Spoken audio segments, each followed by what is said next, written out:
Yes, okay. Can you hear me now?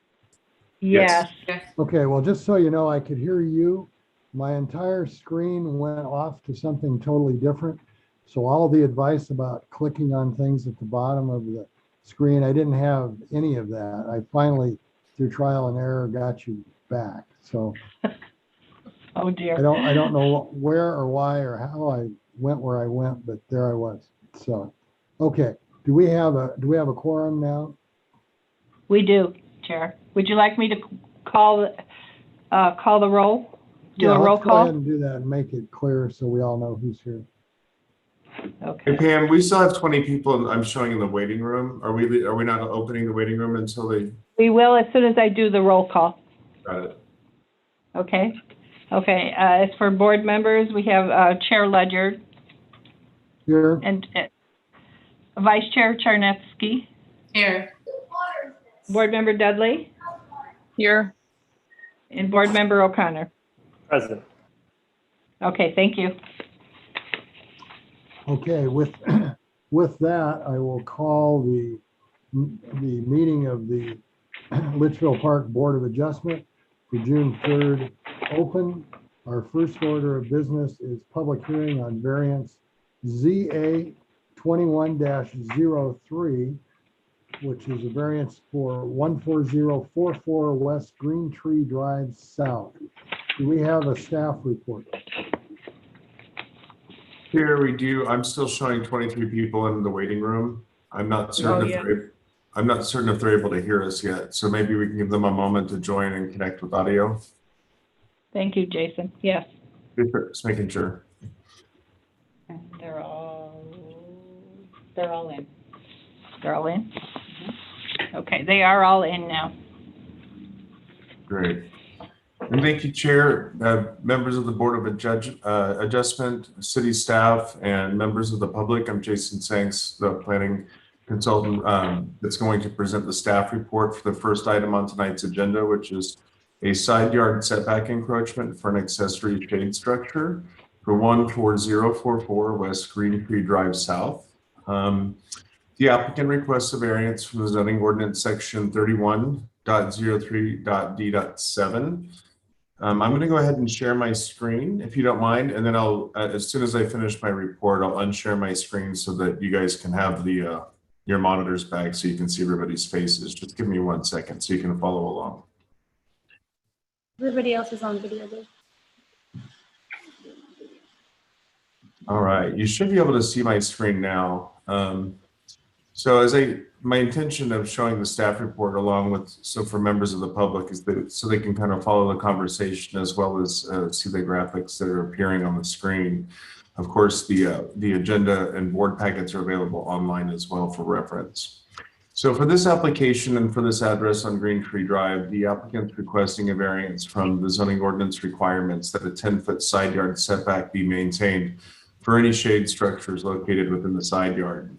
In this case, the applicant had already initiated construction on a side yard accessory structure, be a shade structure. I believe it's proposed over something like an outdoor kitchen, barbecue type area next to the pool. And so I think if we can have everyone's mics muted until, that would be great. Sorry, I had some feedback coming back my way. And so the request specifically is to reduce the 10-foot required side yard, which is that of the principal structure, to 5 foot 6 inches for the site plan provided by the applicant. And so I pulled a Google Earth image below so you could get a little bit of context. You can see the home located here, obviously on a corner lot. They have a side entry garage. Here's the front yard. You can see the pool here. You can see the back patio and the backyard area. And then the blue tarp area kind of, I think, was probably a temporary weather protection over what is the partially completed accessory shade structure over their little outdoor kitchen area. So I'm going to go ahead and scroll through, hopefully not making you dizzy. You can see the applicant's provided site plan below. This, kind of replicates what you can see in the aerial. There's their driveway, their fence, their backyard, their pool, and they propose a shade structure that's over here on the side yard. And then of course the neighbor's house is over here. So per the requirements in our code for accessory structures for shade structures, when located in the side yard, the shade structure is allowed to be located there, but it needs to meet the main building setbacks, which would be 10 feet. As you can see in this case, it's 5'6". And ultimately, you know, I'm not aware if the applicant was aware of the requirement of the 10-foot setback at the time that construction had commenced, but I do believe there was a stop work put on the application.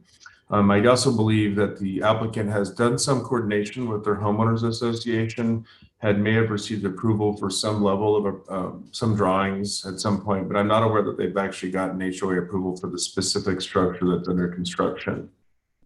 But getting back to what the request is for specifically is a variance, and through Arizona revised statutes, you know, provided by the state, handed down to us through our zoning ordinance.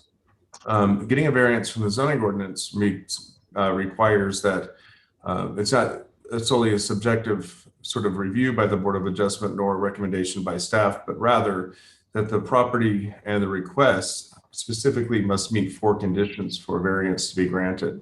And I'll read those aloud for the public in case they're not already familiar with the 4 requirements. And the first one is that there are special circumstances or conditions applying to the land, building, or use referred to in the application, which do not apply to other properties in the district. So there's had to be something special about this particular property. The such special circumstances were not created by the owner of the applicant.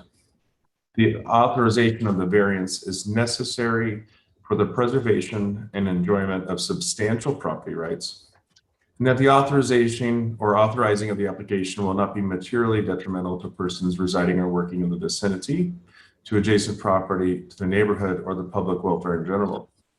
So in the application presented by the property owner, they've asserted that they've met the 4 conditions. They believe that because they're on a corner lot, it makes it tough for them to place a shade structure on there. And we've looked at corner lots in different capacities in the past. Oftentimes there are some odd corner lot homes that are placed at kind of an odd orientation, for example. This one is not.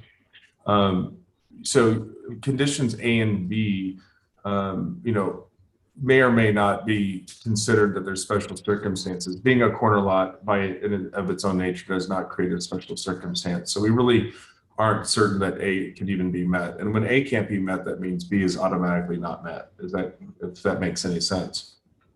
Where staff really came to the conclusion that the authorization of the variance is necessary for preservation and enjoyment of substantial property rights is where we found that based on the applicant's request that the authorization of this variance would not be necessary for them to enjoy substantial property rights.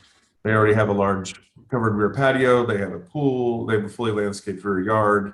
It ultimately, as it appears, comes down to the idea that the applicant just generally wants to have, you know, a structure in this portion of their property, but unfortunately the zoning ordinance doesn't allow them to do that without authorization of a variance.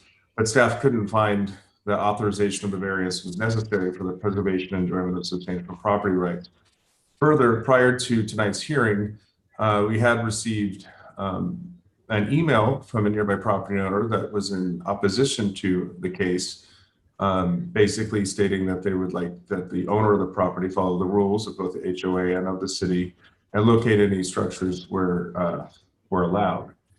So at that point, and based on the appearance of the half-built structure that doesn't have a permit yet, we found that the structure could be, you know, perceived as materially detrimental to persons residing or working in the vicinity. It's very visible from the street, as you see in your packet. There's several photos in there, and I believe the applicant will probably want to share or at least discuss some of the photos and assert perhaps a different argument for items C and D.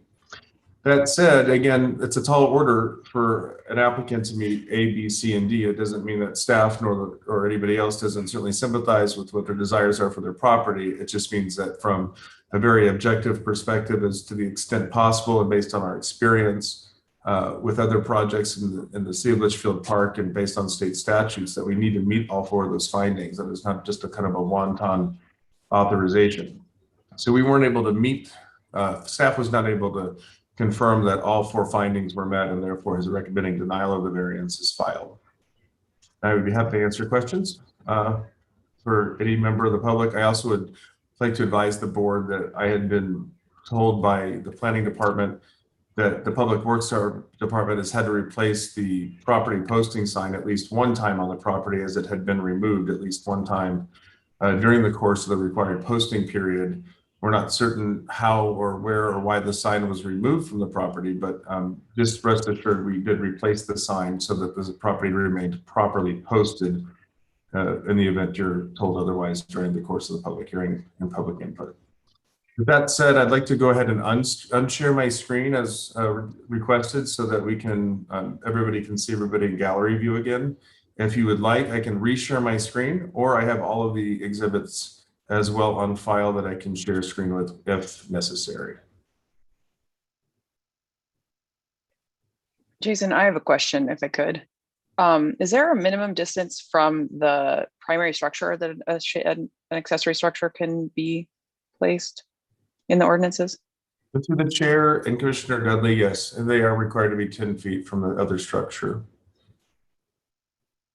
So are they, so they're not meeting that either? Is that right? It does not appear so. I'd have to double check let me go back. I can look at the site plan while they did not dimension the distance of the proposed structure from the existing principal structure. They just dimensioned the structure from the property line at 5'6". So, and to be quite honest, I'm not aware of what that distance is between that and the house. It's possible there are more than one variance. Excuse me, Jason. We did post the variance to also encroach approximately 6 feet into the 10-foot setback distance required to be from the primary structure. Oh, thank you, Pam, for clarifying. My apologies, Commissioner Dudley.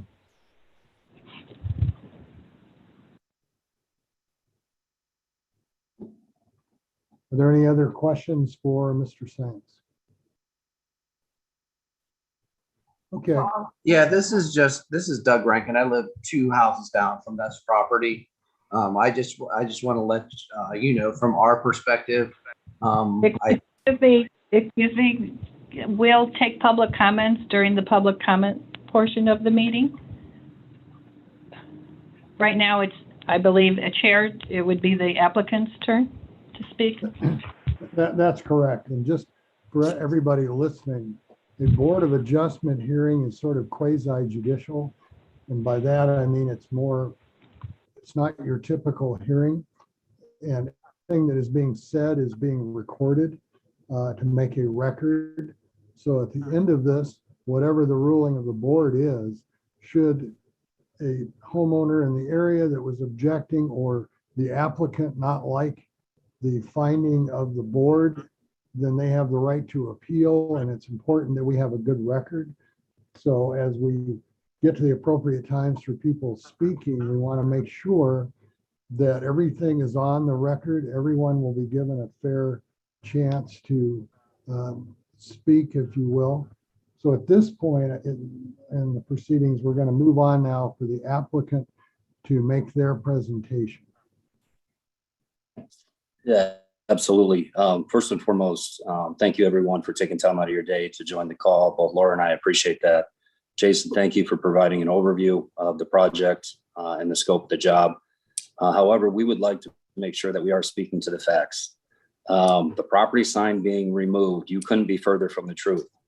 This thing was made, I don't want to make a lot out of this, but you started in by stating that that thing was removed from the property, which is absolutely false. The thing is put together with a piece of cardboard and a toothpick. We've had to repair that thing 4 times. We've had to retrieve it from our neighbor's lawn, and we've had to go ahead and make sure that it's been secured for the last 2 weeks. So I want to make sure we're speaking to the facts and not assumptions. Okay.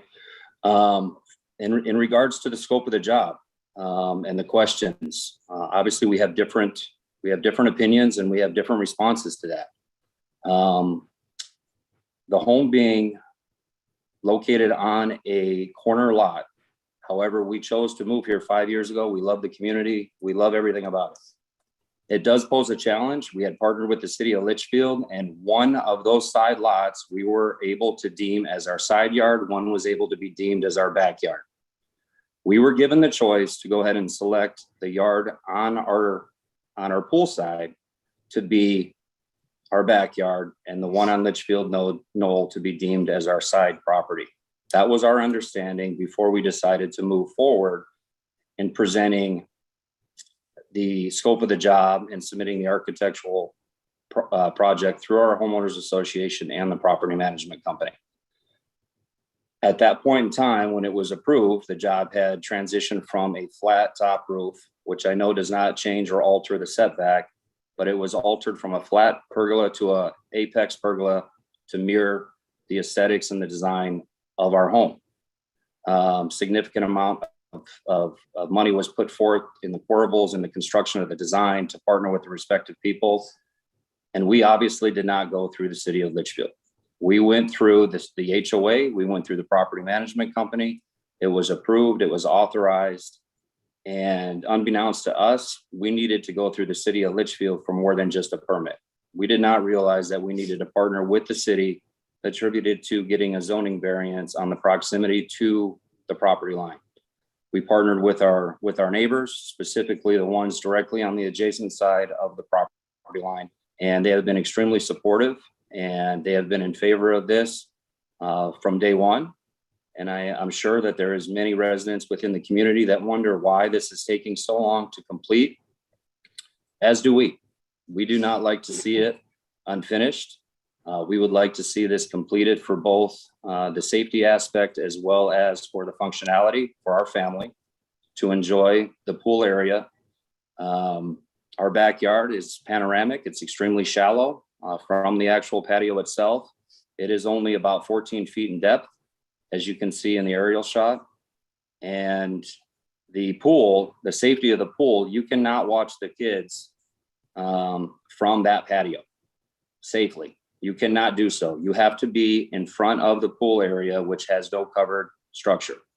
Is that anybody else's fault? It absolutely is not. But the reality of it is it does provide a safety barrier for the pool area for our family. And that is the number one priority for us. Outside of that, the length of time, the duration of time that it has taken to go ahead and get from point A to point B has been far too long. COVID impacted all of us. And if we're not truthful and we're not transparent with that, we're naive.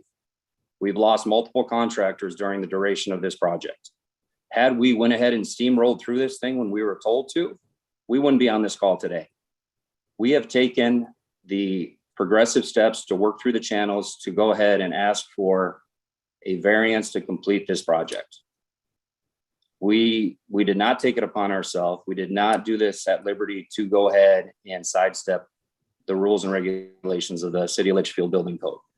So yes, we are asking for forgiveness, but we are also letting you know that there was extensive and progressive steps that have been taken over the last year and a half to get to where we are today. There is not a homeowner that I am aware of or ever will be aware of that would go forward with this project to this extent from a financial expense, as well as just the amount of communication that has been required to get to this day. We have fulfilled the obligations of roughly 80%, and maybe 80% isn't enough. But that's where we're at today. And I would love to hear input from the community as far as if they're in support of this, but like I said, if we have caused any points of contention during this process, we truly do apologize for that. Okay, are there any other, would any of the board members like to ask questions of the applicant?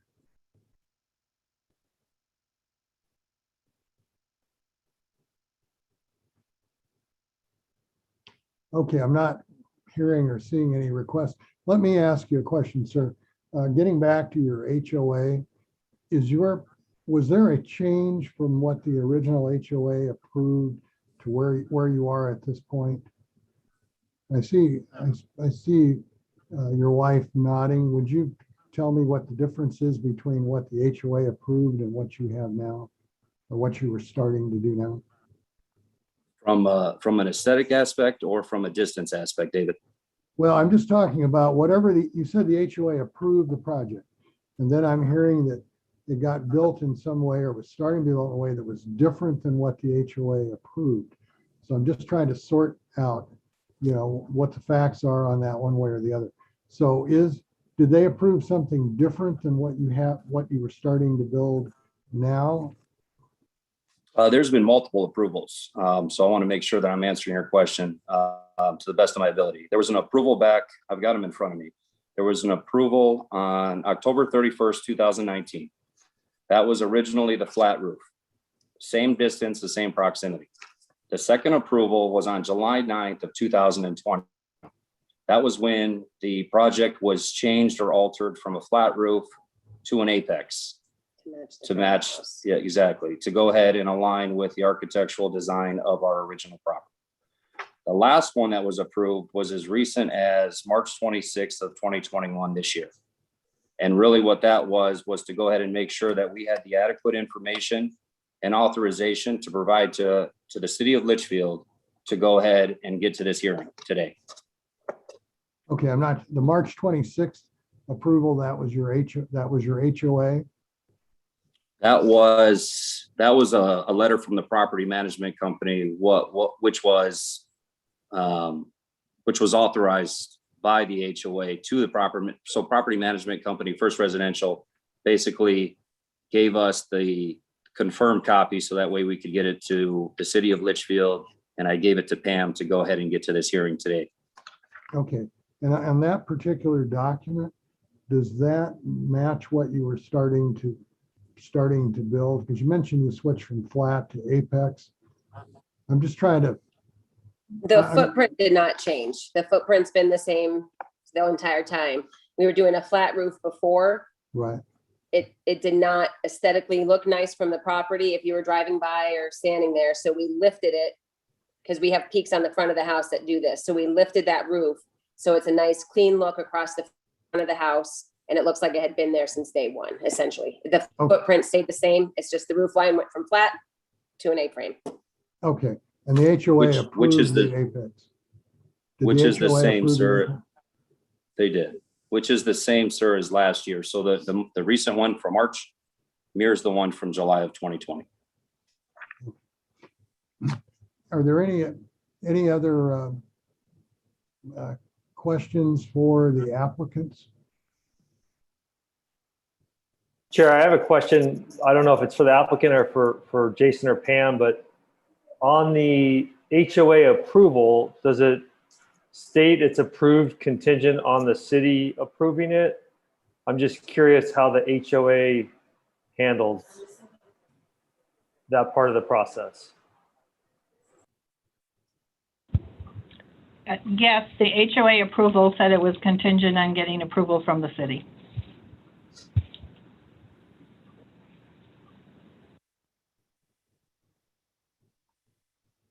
Okay. Any other questions by the board as to the applicant or Mr. Sanks? Okay. Going back then to the applicants, is there anything else you would like to add or present to the board at this time?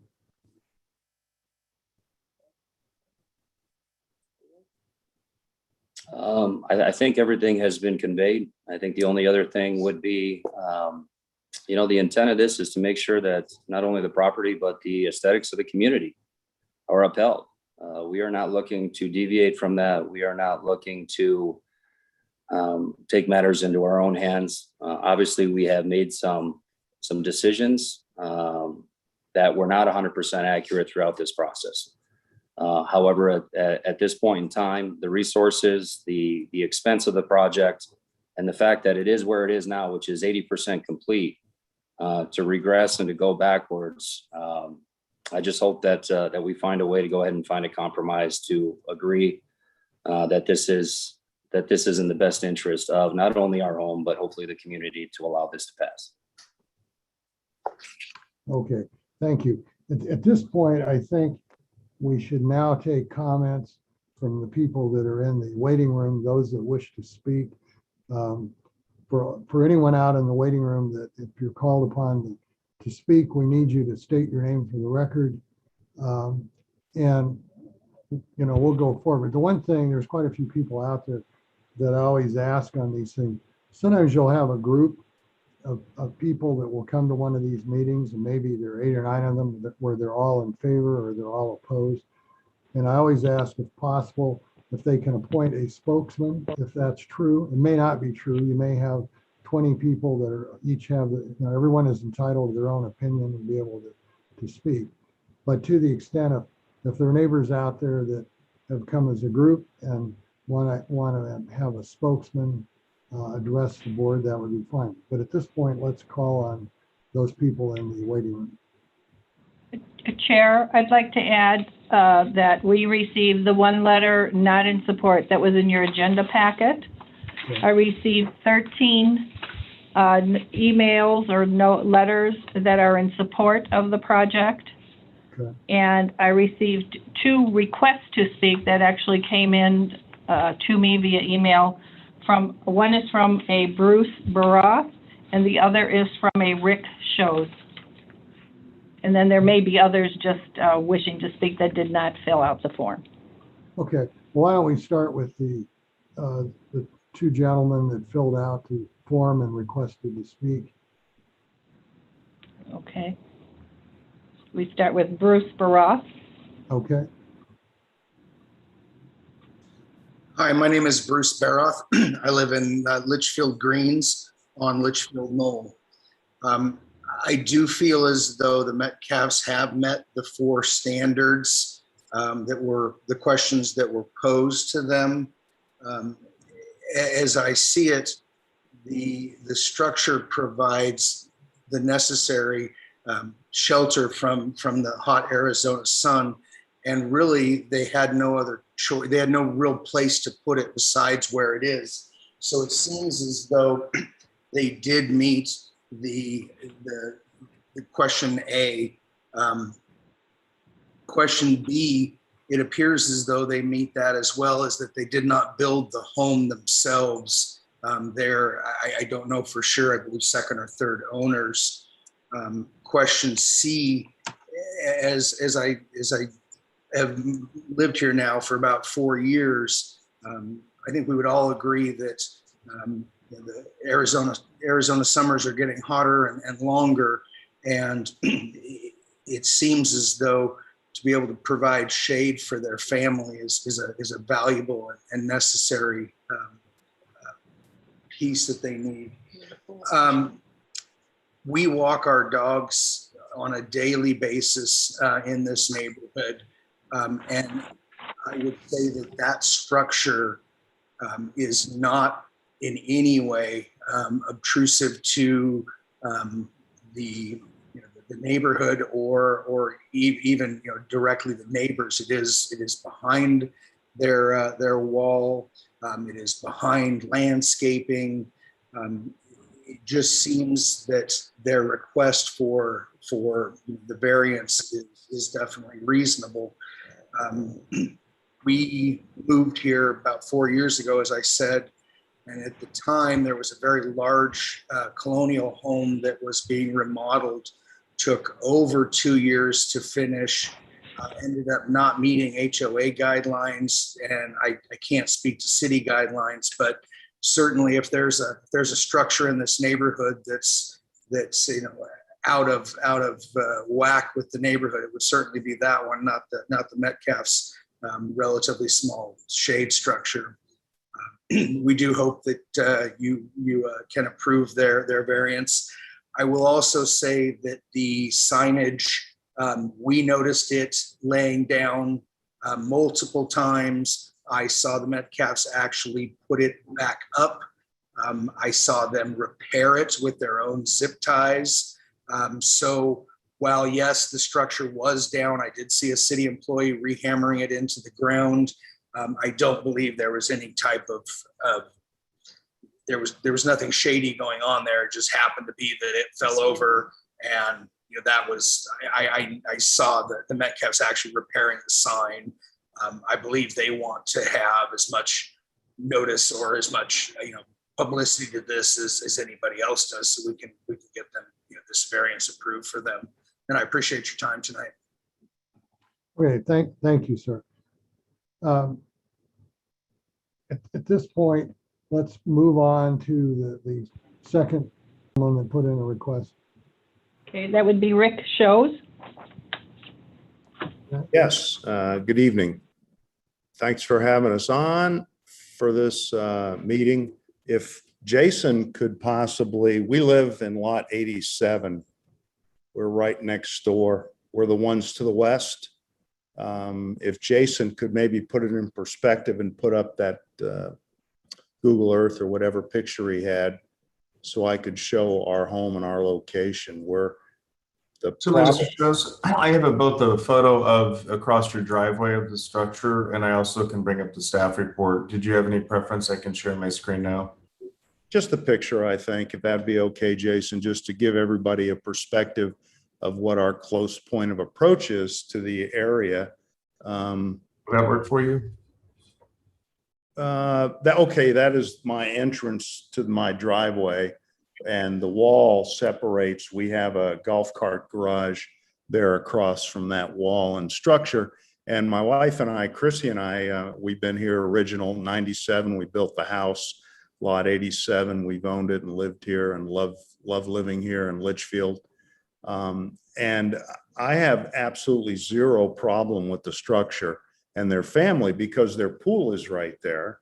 And I understand he had showed it to me early on and brought me into the discussion because he said, hey, Rick, this is going to affect, there you go. This is going to affect your driveway and area. That tree there has now been thinned out quite a bit, which is good because it doesn't have so many leaves falling down. But anyways, that was back in 19 when he brought it up to me. And I said, I got no problem. I said, it's perfect because if you look at his area back there where his pool is, it's a perfect location coming from their house where they could sit, observe the kids in the pool, and then have a nice area to join up together for a party or just their own dinner. It's not our living space. It does not affect our living space at all.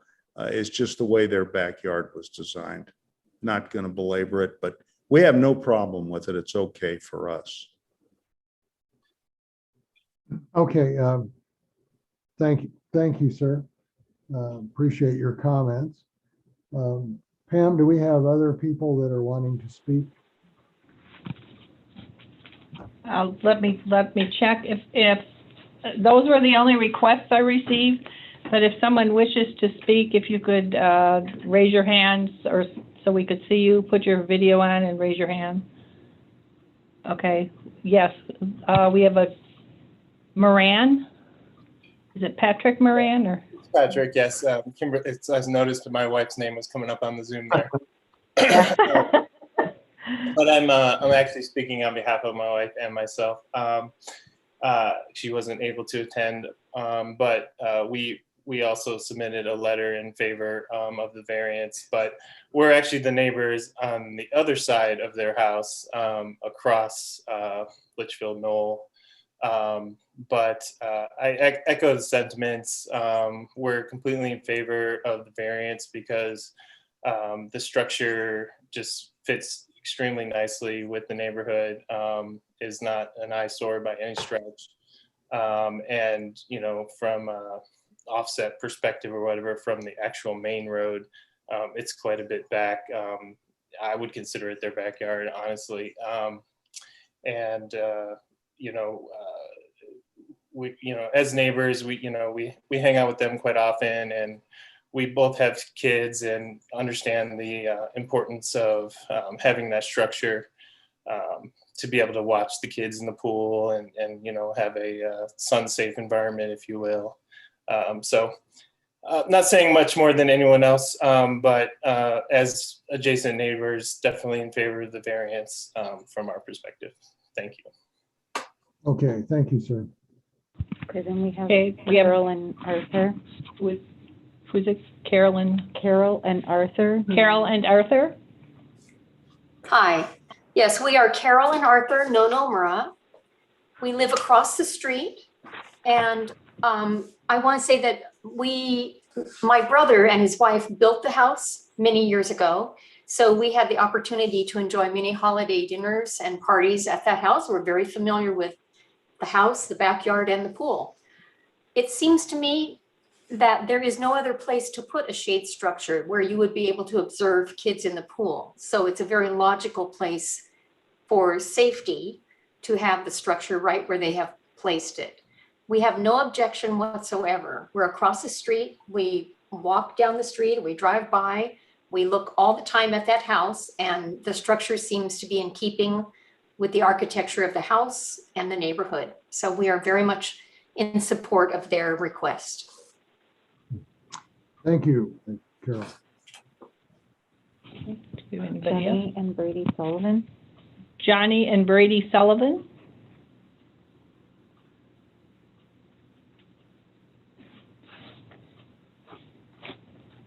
Oh, we can't hear them. Can't hear you?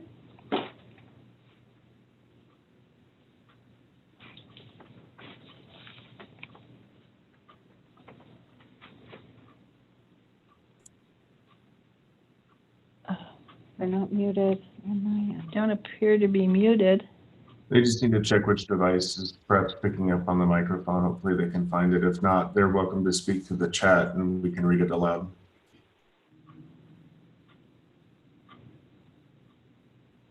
Okay, Doug and Trish Rankin. Okay, let's try Doug and Tricia Rankin. Yes, hi. We live 2 houses down from the Metcalfs. We, like most people have said, the structure I think is appropriate and it makes sense. We don't have any issue with it. We drive past it or walk past it probably almost on a daily basis. I think from what everybody else said, if they have small children, I think that makes sense for them to have a shade structure to make sure their children are safe around the pool. And we're in support of them receiving the variance for this structure. Okay, thank you, sir. Can we go back now to Johnny and was it Brandy or Brandy Sullivan? Are They are troubleshooting right now. okay? There they All right. are. Do we have someone else that wants to speak? We're trying again. Can you hear us now? We can hear you. Yes. we can. Yay, it works. We're Jenny and Brady Sullivan. We also live in Litchfield Greens. I've had the opportunity to be in the Metcalf home, both inside and in the backyard. It definitely makes sense to put a shade structure where they have placed it for the safety and security of the pool and those using it. I believe they've fully met the requirements for the variance, all for A, B, C, D, to have that placed where it is. I've seen both of the drawings for the flat roof and the arched roof that they put in afterwards, and I really feel like the second option really works with the integrity of the home and is quite lovely from the outside, and we're fully in support of moving forward this project and helping them to complete it. Okay, thank you. Okay, any others? Hi, Pam. How are you? I'm good, thanks. How are you? Good. My name is Cameron Hauser. I'm not going to turn my video on because I don't like to look at my ugly mug. So I hope you don't mind. No, that's fine, sir. Okay.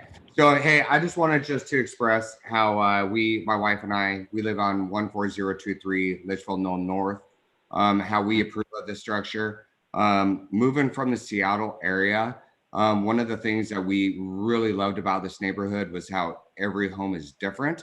And so with this structure being built and the roof line matching the actual structure of the house, we have no issue with it being built at all. We would just like it obviously done in a timely manner as they would as well. So we are in total approval of this. We know the Metcalfs and their kids, and not only is it gonna be a benefit to our neighborhood and our returns, shall we say, if we ever decide to sell our home, but it's also served as a safety purpose as well for the kids. So we are in total favor of it. Okay, thank you, sir. Pam, do we have anyone else that wishes to speak? Let me do a check. Anyone else wish to speak? Anything in chat? Nope. No. I believe that's it, Chair. Okay, with that, I'm going to ask if Mr. Sanks has anything further to add from the staff perspective. Thank you, Chair and board members and all the public that spoke. I think I can speak on behalf of the city that your participation tonight, and especially on behalf of support of the homeowner, it's great that you've taken time out of your evening to express your support and perhaps better illustrate and explain the security purpose related to the structure as it relates to its orientation towards the pool. I don't know that staff was aware that you couldn't really view the pool area from the large porch, which appears in the aerial that I showed you earlier. I would suggest that it's possible that in regards to item C, after hearing the really detailed kind of testimony from the homeowner and from the neighbors, that the substantial enjoyment of property rights issue, which is item C, could be considered somewhat differently. You are 5 feet 6 inches from the property line, rather than, let's say, right on the property line. Your adjacent neighbor is in support of the project, and many of your neighbors seem to feel that you will not have a detrimental impact on the neighborhood. So, the staff report clearly illustrated a recommendation for denial, but I would suggest that with the testimony of the applicant, the testimony of the neighbors, and the explanation that was provided tonight, that staff could evaluate that perhaps substantial property rights would be more so enjoyed with the addition of the shade structure. And that's not usual for me to turn a staff position, but I think you guys did a really good job of explaining the property better. And that's the purpose of a public input and purpose of a public hearing, so that we can better present to the Board of Adjustment your request and your case. And that said, and looking at the aerial as well, Chair, if you don't mind letting me continue, the pool's orientation is a little strange as well, in the sense that it's kind of tucked over in that far corner of the lot where you had the space to put it, where you do have a relatively shallow backyard, leaving not much area to logically place a structure near the pool. So I would suggest that staff could lean towards support of the project. But one thing I would ask of is, if I may, Chair, is if the applicant can further tell us the end result of the improvements. I mean, I presume that their finishes and the colors will come back to either the may or may not come back to the design review board should the variance be successful, as required also by code. The structure, all the colors, materials, if it's going to have roof tile or not. I don't know if it's just the beams or what it's going to look like. If they could maybe tell us what the end game is, like what's it going to look like when it's done, that might further attest to the idea that it wouldn't have a detrimental impact on the neighborhood if it were to mimic the home and kind of really fade into the property. So with that, I'll turn it back over to you, Chair, but I think that staff's position, I would suggest, has softened on the denial based on the testimony of the neighbors and the applicant. Okay, can we have the applicants back? And if you guys would like to address Mr. Sanks' comments.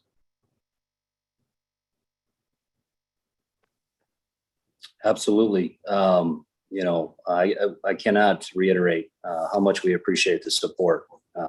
It means a lot to our entire family, and I want to make sure that I emphasize that before I continue on with the project.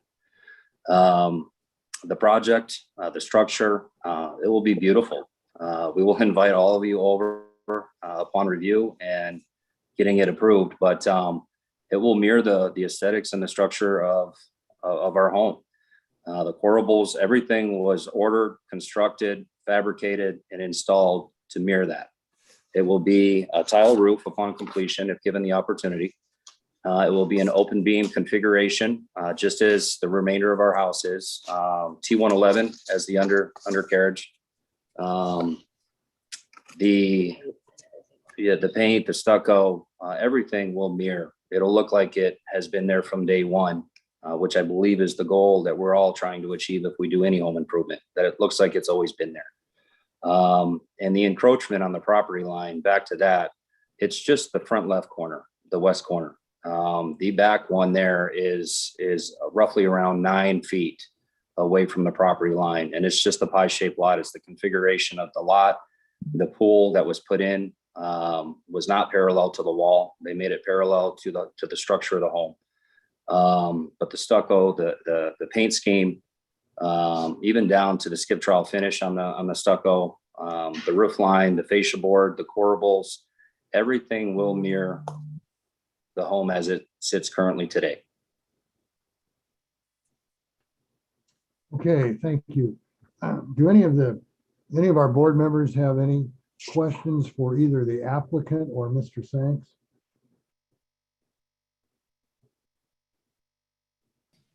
I don't have so much a question. I think in regards to variance, this is probably a worthy one to let through. My issues has been, we're getting a little loose in the city about letting things get built within setbacks, and people are doing it with or without. I don't think they're doing it with permit, they're doing it without permits. And I'm not sure how we can kind of combat that without making examples of the wrong people. So it seems like they've tried to do everything in good faith with the HOA. And, but I am a little concerned about a lot of construction going on without permits and within setbacks and such. Thank you. Any other comments from any of the board or commission members? I guess I have a kind of a question for the group. I'm still kind of struggling with the special circumstances for this one. I guess it sounded like staff was kind of suggesting that maybe the location of the pool is the special circumstance. Is that something that we have considered in the past to be a special circumstance? Well, to the chair and board member Dudley, the configuration, the special circumstances committee number of items. Certainly we've identified in times past that a corner lot by its own nature is not a special circumstance because we have a bazillion corners in the community. Oftentimes when a home is spun perhaps at a 45-degree angle and it creates an odd shaped dimensions on a corner lot, then we start to see strange circumstances occur when the home orientation is weird. In this case, it's not, but because of the shallow yard, and one might say that the rear yard is kind of, they've chosen their side and rear yard somewhat interestingly, being on a corner lot, that the location of the pool and that mixed with the situation of it being on a corner lot, and really they're considering their side lot to be adjacent to the home, which is at a different orientation to them. It's a little unique. I'm not as concerned with the conditions of A and B being met, perhaps as I have been on other cases. I think that you could see a special circumstance created here that pool was installed by a prior owner. Okay. I think unless there's any other questions of Mr. Sanks. Chair, sorry, I do have one other question for Mr. Sanks. What's the setback? What's the building setback for the actual building for the side yard setback? And the required minimum setback to the chair, board member O'Connor, would be the required minimum would be 10, and the home certainly exceeds that. I'm not exactly sure. I think if they're 6 plus the width of the structure plus 5, I mean they're clearly probably 20 feet away from that side property line. What's proposed though in the request is a reduction of the minimum of 10 foot required to 5 foot 6 inches, which is the closest point.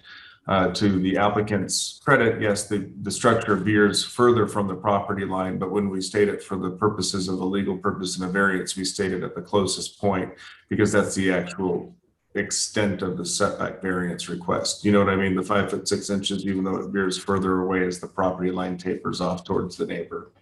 Yeah, I was just trying to understand if this would have been designed to be attached, would they have been able to fit something there within the setback?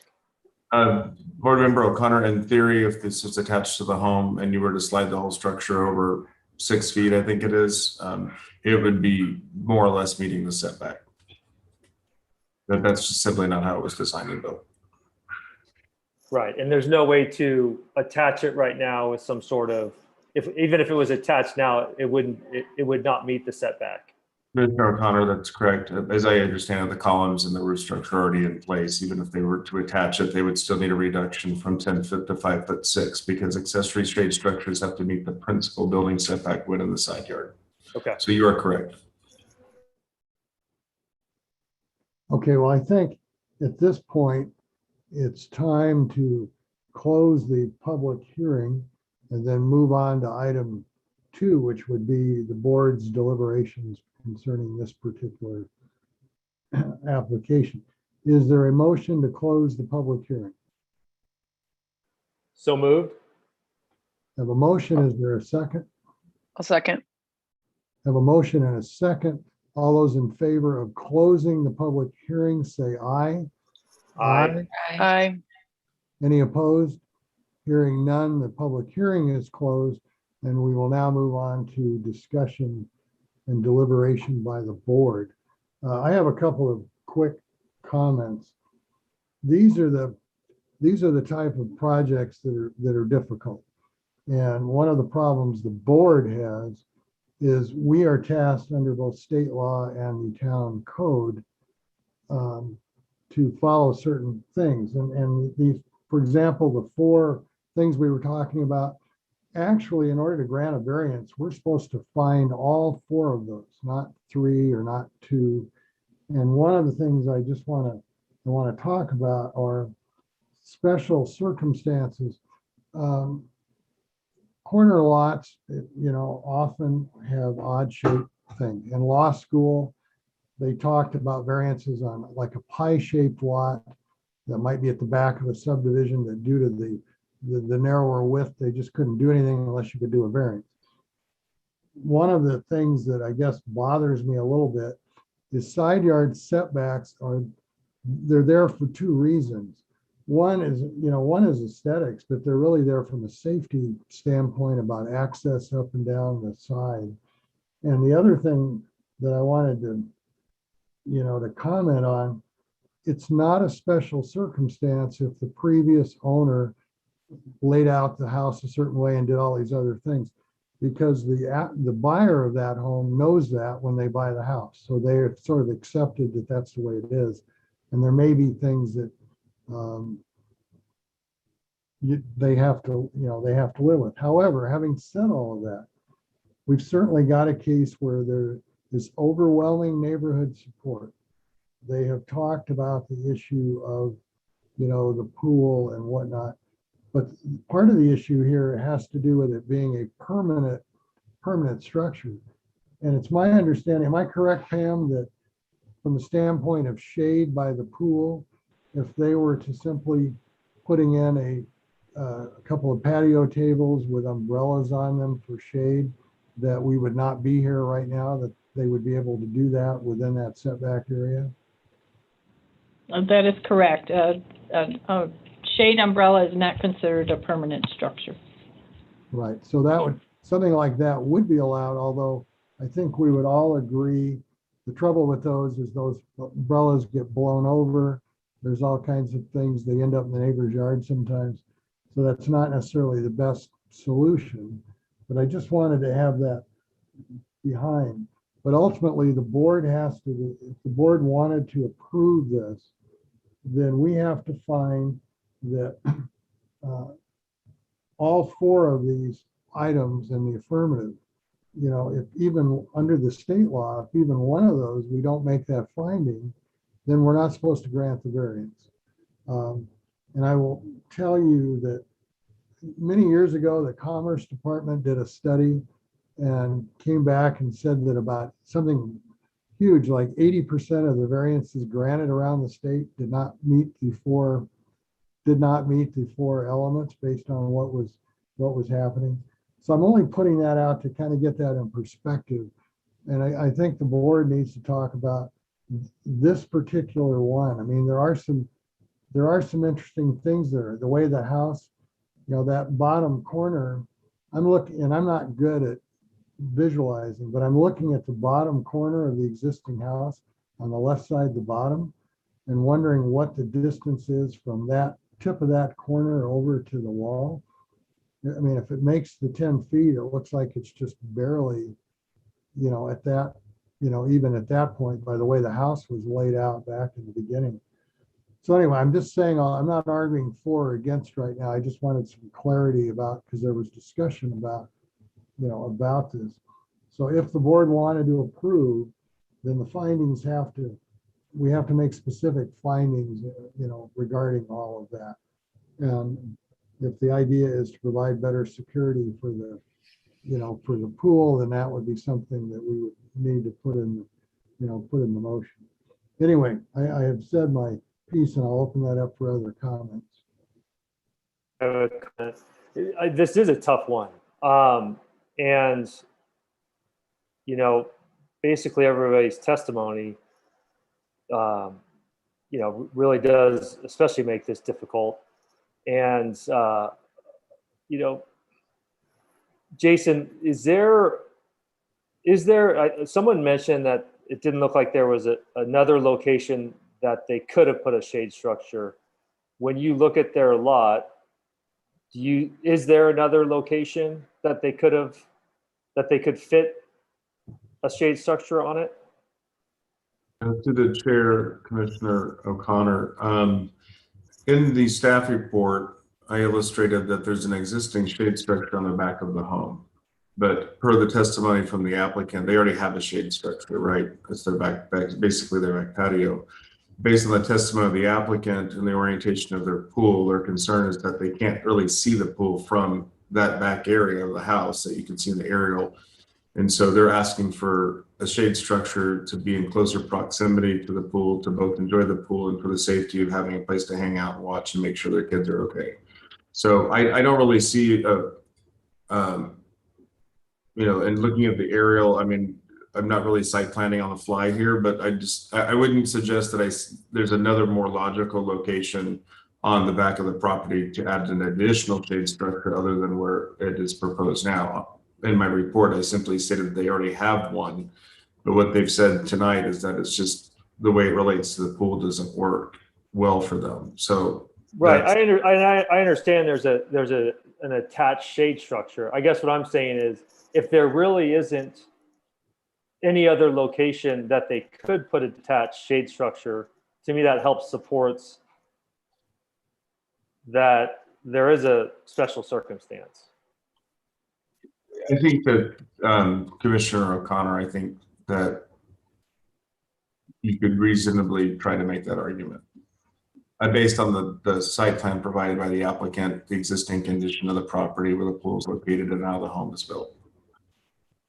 I guess I would like to point out that the orientation of that lot makes it such that like a shade structure on the backside wouldn't really provide any shade just because of the way the sun. It would provide their neighbor with shade, I think, if I'm looking at that right. So it seems like that's really the only place where they will receive shade.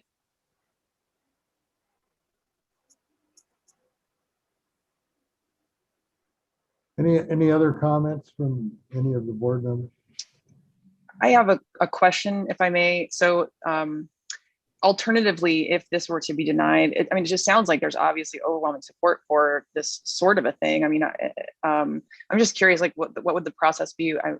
We'd have to, I mean, is there a process to get the zoning ordinance changed, or what would be available to them? Ultimately, to the chair, and obviously the chair can speak to this as well from a legality perspective, their ability to appeal a prospective denial of the case would be to go to Superior Court and make their case before a judge. who would then decide whether or not the action of this Board of Adjustment made was sound. And, you know, Chair Ledger, I mean, as an attorney, you can speak to that better than I can as a planner. But that would be the format for them to go forward. Should the project be approved, the variance be approved, then they would go through the design review process, if necessary, and come back before the design review board for approval of the colors and the materials, et cetera, to ensure that it matches that of the existing home so that it appears as one project. And it's been clear from the applicant's statement that that's been their intent. It's just simply unfinished at this time. And just by a comment, that would be the appeal process. While I have the floor, though, let me ask a question for Mr. Sanks. I'm looking at the drawing again, and I am not good at visualizing things, but it looks to me, if I'm reading this properly, that where that shade structure is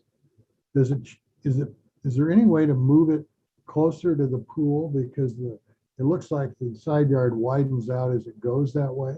Would it make any difference, or would it make enough of a difference to even be talking about it? Chair, not speaking on behalf of the applicant, but speaking clearly on behalf of the city, in theory, yes, you could slide the structure to, if nothing had ever been done, like this was just theoretical lines on paper and nobody had already started building something. In theory, the reduction of the variance request to something lesser than 5'6" from the property line could have occurred. It could have been designed differently, yes. But the case we have before us is the truth is that the project was half built, and this is where we're at now, and this is what the request is. Right. Well, the reason I asked is the applicant in his opening statement made a comment that maybe there would be some compromise, and I was just kind of curious because it would appear to me if it could be slid closer to the pool, that the top portion of that looks like maybe that would come in, but I'm not sure that I think that looks like the bottom of it would still be a problem. And I'm not suggesting that one way or the other. I'm just kind of looking at it as we were talking about where else could you put it.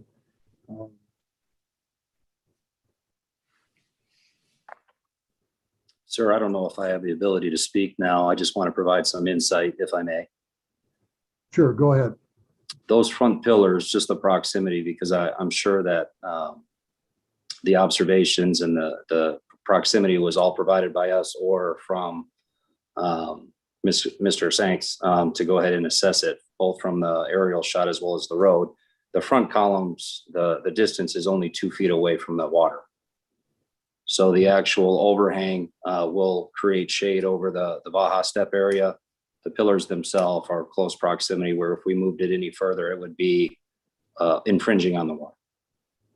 Okay, thank you. If I may, Chair, then I would suggest that the site plan provided to you shows the columns much further from the pool than they actually are, than based on the applicant statement. If they're only 2 feet from the pool, then that would suggest that the shade structure is already in close proximity to the pool. I'll unchair. Okay, and that was because as I looked at it, it looked like it was further apart. There's not a measurement there to really tell us, but okay. Any other? David, could I ask you a question? Sure. The fact that it's 80% built is hard to ignore. What bearing does that have on us as we, look at this from the the perspective of the 4 points and us trying to, give the best legal perspective as a voting member? I mean, here's the simple answer is, and I think they admitted in their application or their initial discussion, that it got built without, the proper process and procedure.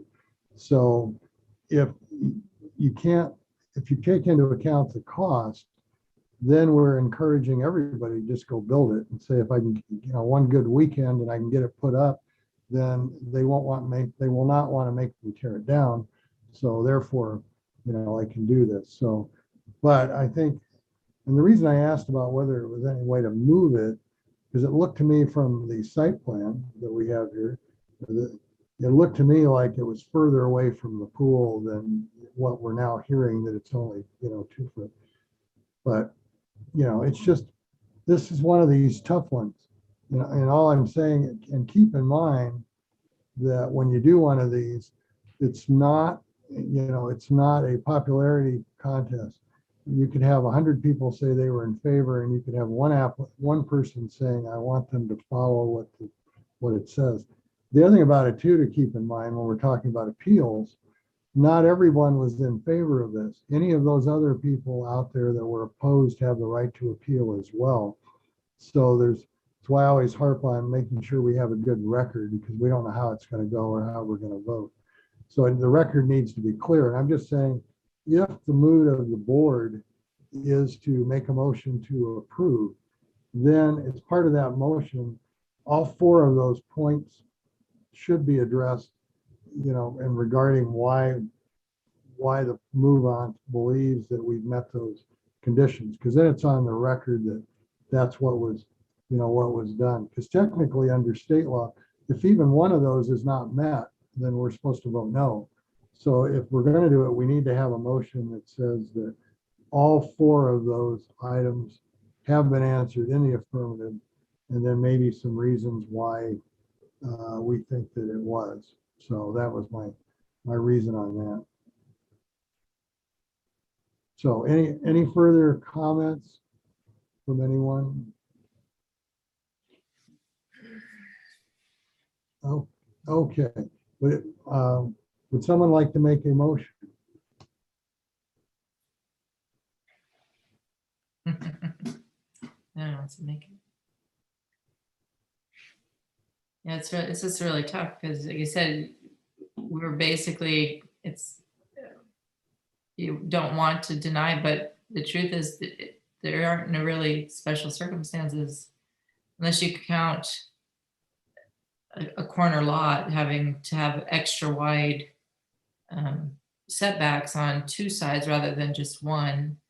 And then also probably the placement of the pool made it difficult to do anything else in relation to buildings, anything else in the future. But again, that's like the chair said, that they bought it with it. The property was like that when it was purchased, so.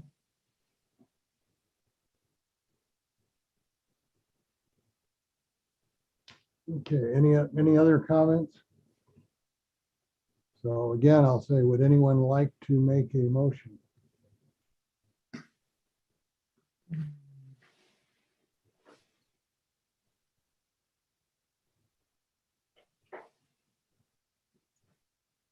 No one wants to be the bad guy. Okay, well, If you want to, for discussion's sake, I'll move to approve the variance. okay. So we have a motion to approve for discussion purposes. So as part of your motion, is your motion that you think that all 4 of the points A, B, C, and D have been addressed in the affirmative?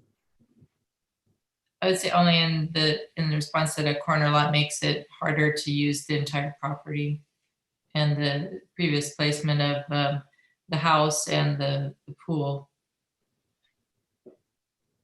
But like you said, technically, maybe not. Everyone agrees that's a special circumstance. Okay, so we have a motion to approve. Is there a second? I'll second. Okay, we have a motion to approve. It's been seconded by Board Member Dudley. Is there any further discussion on this? Are we Okay. going to, is in that motion going to explain each one as you mentioned before? Well, I think as part of, I think Vice Chairman Charnetsky laid out some reasons. So I think at this point in the evening, maybe that's where we're at. And there was a second to that motion. So we're now at a point where I guess unless someone wants to make a motion to amend the motion to put more detail in. Chair, do you feel like our motion has enough detail? Well, there's a motion there. I think it's probably as good as we're going to get, based on the discussion we've had. So I think we are where we are. So at this point, procedurally, if someone wants to make a motion to amend, they could do that. If not, then I probably need to call for the vote and see where it goes.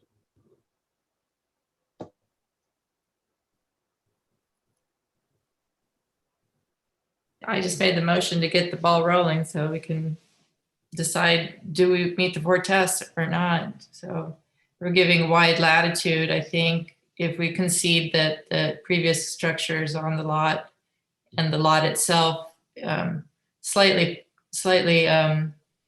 off square, and then also it's required by setbacks to have 2 large street side setbacks. But it is not, abnormal for the development, so.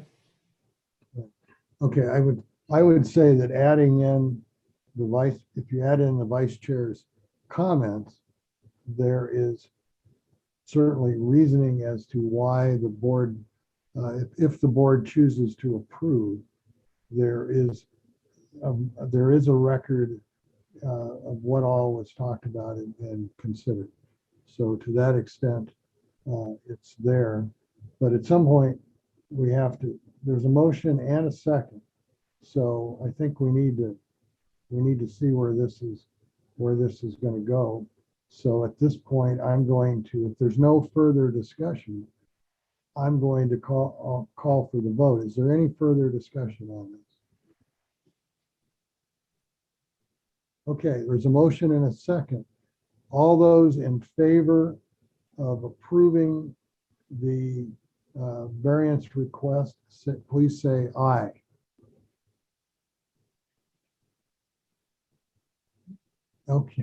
Okay, I'm not hearing any.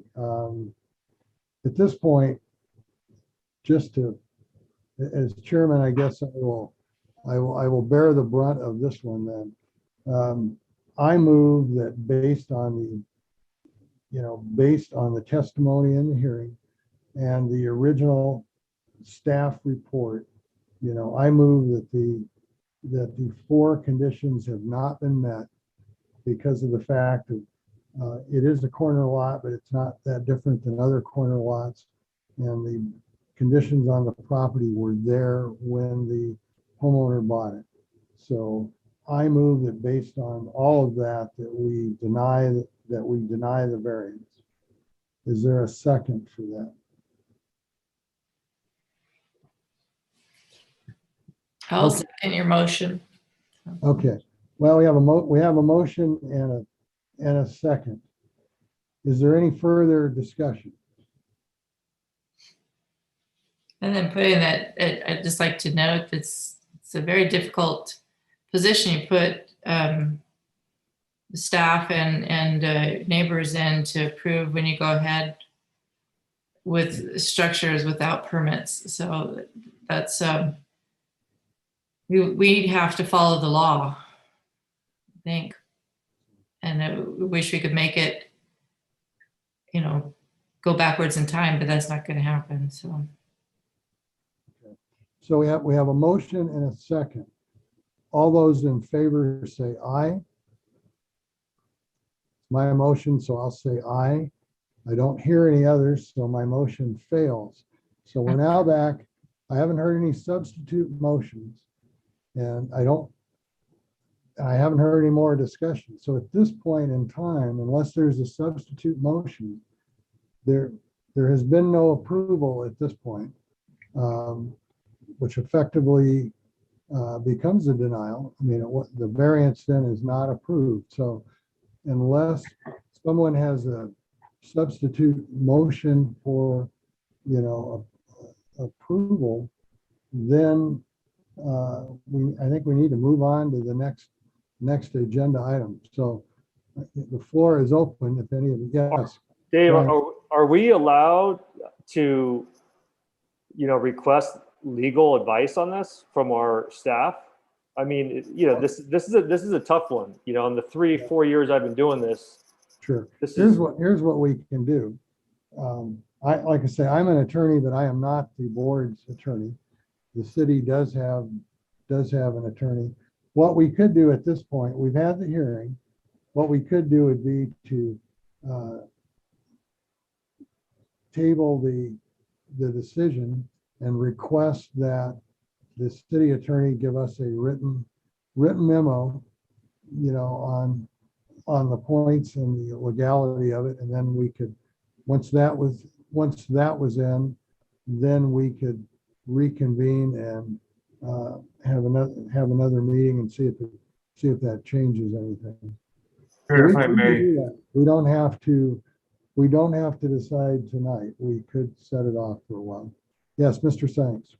The chair, if I may, what I believe that you're suggesting is that the board could take this item, either continue it to the July 1st Board of Adjustment public hearing, which is the first Thursday of July, while it's under advisement from city's legal counsel based on the discussion that was held tonight. And then you can take action at that time.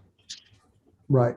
That is exactly what I was thinking, because unfortunately we only meet once a month. So that would be it would be to the next meeting and in the interim. If I may also, Chair, if that's the decision of the board tonight, would it be also the direction of the board that we may wish to bring the item back if it were to come back to an agenda item next month, would you support that also being a design review board item? Should we decide to present it to the design review board on the same evening in terms of timing on behalf of the applicant so they don't have to wait? Yeah, I would have no objection to that. Okay, because effectively, if it were to be denied in July, it would be obviously pulled from the agenda on the design review board. So, but at least they wouldn't lose a month in that case. So, right. Okay, so Brian, were you making a motion that we table it to our July meeting? Yes, so we can get legal advice from our city staff. Okay, is there a second to that motion? I'll second. Okay, we have a motion and a second to table this matter to our next meeting in July. All those in favor say aye. Aye. Aye. Aye. Any opposed? None. So we have tabled this to the July meeting. Okay, with that, we will now move on to our next item. So moving on to the next item is variance ZA 21-02, 614 La Loma Avenue. Is there a staff report? yes, thank you, Chair, board members. And for anybody that was in attendance for the last item, you're welcome to stay for our staff report for this item, or you're welcome to sign off and reach out to staff with any questions. If you don't mind me saying so, Chair, just for those that were in attendance, solely for that item. For tonight's second agenda item, we have actually another accessory structure rear yard setback encroachment, not side yard, but rather rear yard setback encroachment for an accessory structure at 614 North La Loma Avenue. So the applicant's requesting a variance from zoning ordinance section 31.03.d.3 that states that accessory structures with a height greater than the height of an opaque perimeter fence, basically above the height of the wall, but 10 feet in height or less, which this qualifies for, shall be set back from the property lines at least 5 feet. The applicant in this case is requesting a reduction of this required 5-foot setback to 1 foot 4 inches based on the exhibit provided. I'm going to go ahead and share my screen. You can clearly see the location of the initial columns that were installed. Just give me 1 second, please. All right, and then I'll go back so that you can see better the gallery view of those that are in attendance. So in this case, the applicant had reached out to the building department and asked if they needed a permit based on the size of the structure. They didn't. Unbeknownst to the applicant, they were still required to follow the city ordinance requirements in regards to the placement of accessory structures in their rear yard, which would mean even if a permit was not required, they were still required to follow the requirements of the 5-foot minimum rear yard, 5-foot setback for an accessory shade structure in the rear yard. I kind of, again, I won't restate, for I believe most of the people that were in attendance for the first item have heard me read through the 4 conditions required, and we discussed those at length in the prior item. In the case of this project, it really was, in staff's understanding, an oversight in regards to the direction that the owner had, or an understanding of where they could place the structure in their rear yard. They want some shade by the pool. You can see that they've got an above ground jacuzzi, some shade chairs. They've got a patio umbrella in the back. They've got the pool on the left. And then they put these columns that are basically on the property line. It's not very often that we see a structure that's above the fence line built right on the property line. There may be instances where people have done so without permits or without verifying zoning throughout the city. However, that doesn't constitute grounds for the granting of a variance on this in a single lot. So in this case, unfortunately, staff was not able to make the findings that there were any special circumstances in regards to this lot. It's a regularly shaped lot. It just so happens that they want to place the structure very close to the property line, and especially how close it is. It's 1 foot 4 inches. And what we would seek to do is, while recommending denial, we would seek to work with the applicant, with our building team at the city, perhaps for an alternate location where they could move their shade structure to meet that 5-foot minimum setback, and then not need a variance whatsoever. And they could proceed even without permit, but rather located in a location that still meets the zoning ordinance requirements. So in that said, we don't find that that there's a special circumstance or condition applying to the land, building, or use, as it's really a standard size and shape, a home with a pool in the back. It was just a mistake. So again, another case, the project was partially built, is awaiting completion, and is awaiting a decision from the Board of Adjustment on whether they can continue in this location or not. It's staff's recommendation that they don't meet the findings and therefore should be denied. Thank you, Mr. Sanks. Is the applicant present? We are, yes. All right. And before we do that, I got ahead of myself just for a minute. Do any of the board have any questions for Mr. Sanks? Okay, let's go ahead and have the applicant do their presentation, and then we can come back to that. Hello, Mr. Sanks, could you show that picture again of our backyard? Of course. One moment. Thank you, sir. Just let me share my screen and give me 1 second to make sure I have it pulled up correctly. Take your time. All right. Thank you, everybody. Appreciate this opportunity. And just as the homeowner, I have the rest of your submittal package is also available to share if I need to on screen. I just have captured a couple images for the purpose of the report. If you need further images, please let me know. I'll pull them up and share screen. Oh, great. Thank you for that. So that's our backyard. It's a little messy there. Sorry for the messy backyard in the picture. We had 1.5 inch or like 1 inch rock there. We laid the brick down prior to beginning that project. Yes, that is correct. We emailed the city. We said, hey, our structure is under 120 square feet. Do we need a permit? They said no. We said, okay. So we went with the brick. As we were doing the brick, we had to lay the footings and I don't even know what to call them, the pipes going up. They're Supports, because we were completing the brick in that time. So it wasn't that, we had started the structure. We just basically needed to get that part done if we were going to move forward. The second thing I would just point out about this picture is and it was a point maybe belabored in the last hearing that there's really no other place to put it in our backyard. Especially as you could see by the shade, the direction of the shade, we have east by southeast exposure. We're only a couple of houses on our street to have that exposure. So anywhere else we would put it, the setting sun would really kill you. But we, as you can see, we have a safety fence. Inside of that safety fence, there's really nowhere else to put it. And just on another note, you know, we too talked to our neighbors about it, and there's only one neighbor that we share that wall with in particular, and they were A-okay with it.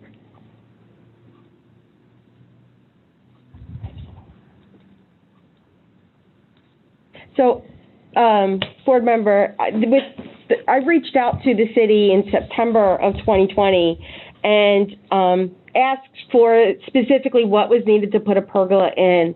And I was provided the guidance dated July of 2017 regarding permits. And it says it's only required for structures over 120 square feet. And our structure is below 120 square feet. So based on that guidance, I thought we were okay to go because I contacted the city. I did my due diligence, and that was before we even put the pavers in. The brick in.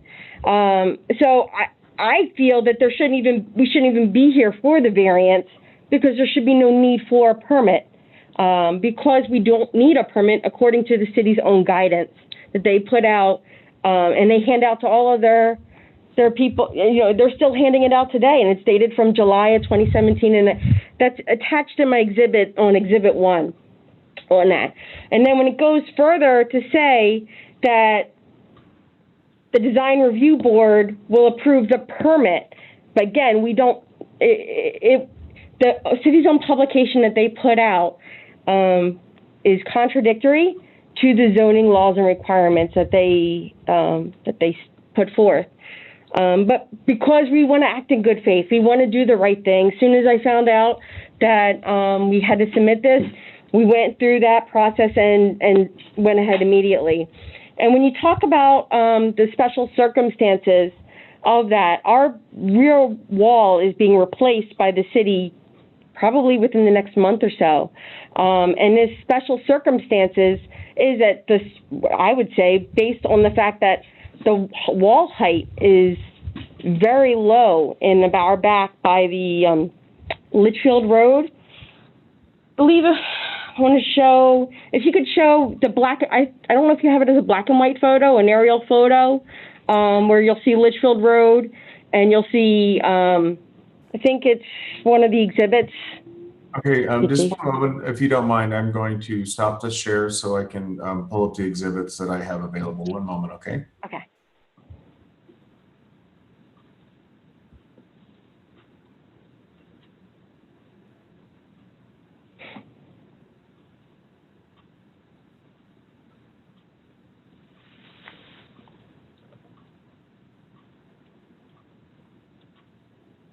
All right, just give me 1 second.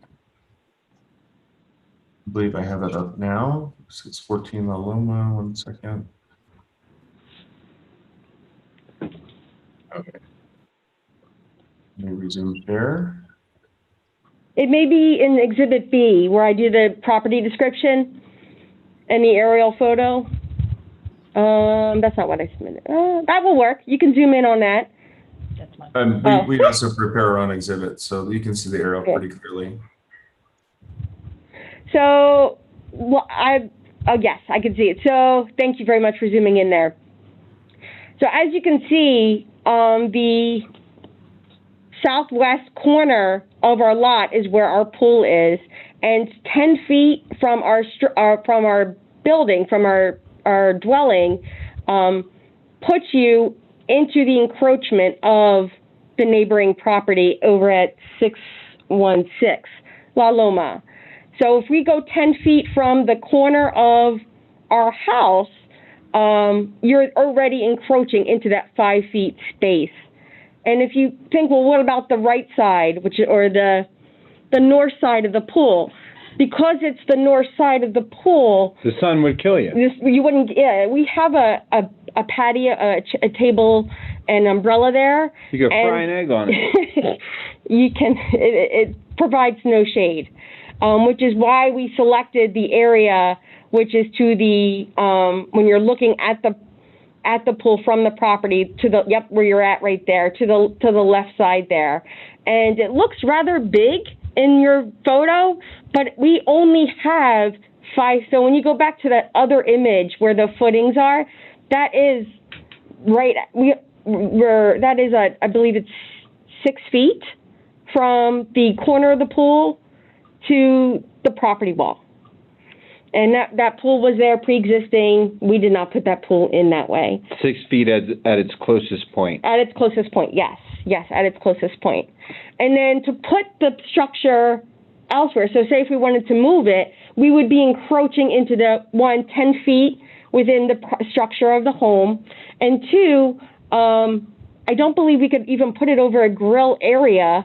Well, again, our grill and built-in is within the 10 feet. So it would, where the blue umbrella is, we have grills there, a grill there, so that way we can't put the structure over the grill, and again, we're looking to get structure shade for the pool.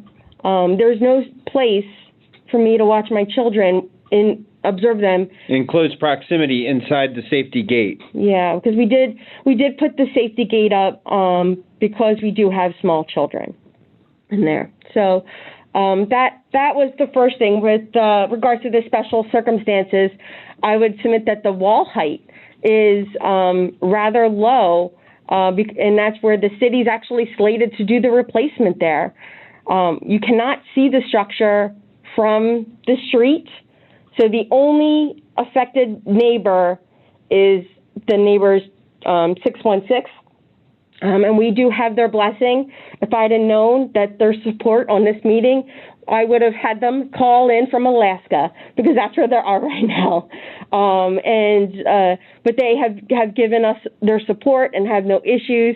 They've been in our home and our property, and there's been no objections with them at all. But if the board would like us to, we'd be happy to get in touch with them and get something in writing, or if you guys need them to call in to Litchfield City and let them know that, you know, they're okay with it, that would be fine too. I'm sure they would do it for us. Yeah. And then lastly, I believe, and you mentioned this, I believe it's Chairman, that your variances approval are at an 80% rate. I mean, I would also submit, though, to the board that the city has allowed structures to exist in the city that do have encroachment. And I can speak because on this issue, as I drove around this neighborhood today, and I have additional photos of structures that have been put up within the last year to 2 years that are not within the easements. And to allow that practice to continue, the city is allowing the practice of encroachment, of not meeting these easements by setting that example of not doing anything about it, I guess you could say. And that but the city is granting approval by abstaining. And a discussion point on that too is there's lots of very tall pergolas that are very easy to see from the street, but ours you can't really see from the street because we have a 7-year-old ironwood in the front that blocks the view. But just because those poles are currently taller than the wall doesn't necessarily mean that that's the height of what our pergola would be. They haven't been cut down yet. They're just the supports. So when the actual installation would take place, we could cut them to whatever height we were told to do so. And if the city, if it's the standing issue is that it's viewable over the wall, I'd be happy to raise the wall. Unfortunately, that would, not be so neighborly sometimes. I think we need to take down our walls, personally, I think. But, if that's an issue for the city, I would be happy to do that to make this happen. Because this is and this was mentioned earlier in the earlier meeting, this is the only logical space for a shade structure.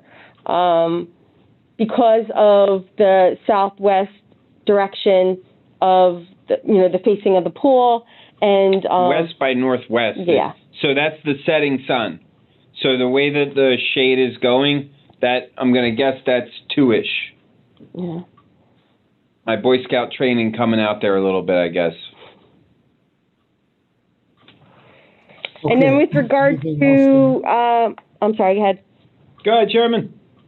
Yeah, I was going to say, did you have anything else to add? I know one of our board members had a question, but go ahead with, I don't want to cut you off if you've got more. No, sure, fire away. Okay, Commissioner Dudley, did you have a question? I did. I didn't mean to indicate that I did, but I actually do. I was just curious if you just had considered just doing like a rolling umbrella or 2 of them there, because for that square footage, you certainly could cover that with an umbrella or 2. Yes, we did. And speaking on that, this afternoon, right before this hearing, we fished that blue umbrella, which is in a concrete setting, out of our pool today. And then also on a note of that, these supports are set in concrete. Obviously, if this is not approved, we'll just cut them and not put a structure up. But to put up a temporary structure like you can get at Lowe's that would pop up and be portable is, I believe, more of a safety risk for these high winds. We have Litchfield Road right behind us, and we do get strong gusts of wind coming through. I mean, the city's own structure that they had over at Scout Park has been blown up Microburst. and by a microburst, and that was bolted in the concrete. So those types of structures are, I believe, more of a safety risk than what this would be, because this is set in concrete 3 feet down. And from an aesthetics perspective too, I mean, certainly you could see how 2 umbrellas would look a little bit less nice, not to put down anybody who has umbrellas on their patios. We have an umbrella there, but this would look just be nicer aesthetically, be better for the neighborhood, in our opinion. I have a question. I'm looking at the photo here and I see the fence around your patio. Is there a gate in that fence that leads out to the pool? Yes, there's 2 of them. There's one kind of in the corner where it meets the house. That's by the grill. And there is another gate. I believe you guys have another shot where you can see the kids slide. That's the view of the overall of the property. I'm going to probably make you dizzy, everyone. I apologize, but I'm just scrolling through the exhibits that the applicant provided. These are just examples that were provided. That's the exhibit you wanted. Yep. So that's the exhibit from the second gate into. So all that you're looking at is the fenced pool area, and I am standing right next to my patio. And next to the hibiscus. And yes. But that's within 10 feet. So you can kind of see on the left side there a little bench. That's actually up against the patio. And so that is all within 10 feet of the house. So the reason I asked about that is I wanted to see the view of the pool from inside your fence patio. And you just indicated there's 2 gates on the fence, and it looks like there's a pretty good view of the pool area from your patio based on this picture. Is that correct? No, not really, because so if we could, and it's a good question, we should have taken more pictures of the patio, but because there's no break in the safety fence that goes along the patio, we kind of don't consider that part of the, quote unquote pool area. So where we have like an outside dining table there where, we would eat dinner if it's cooler out.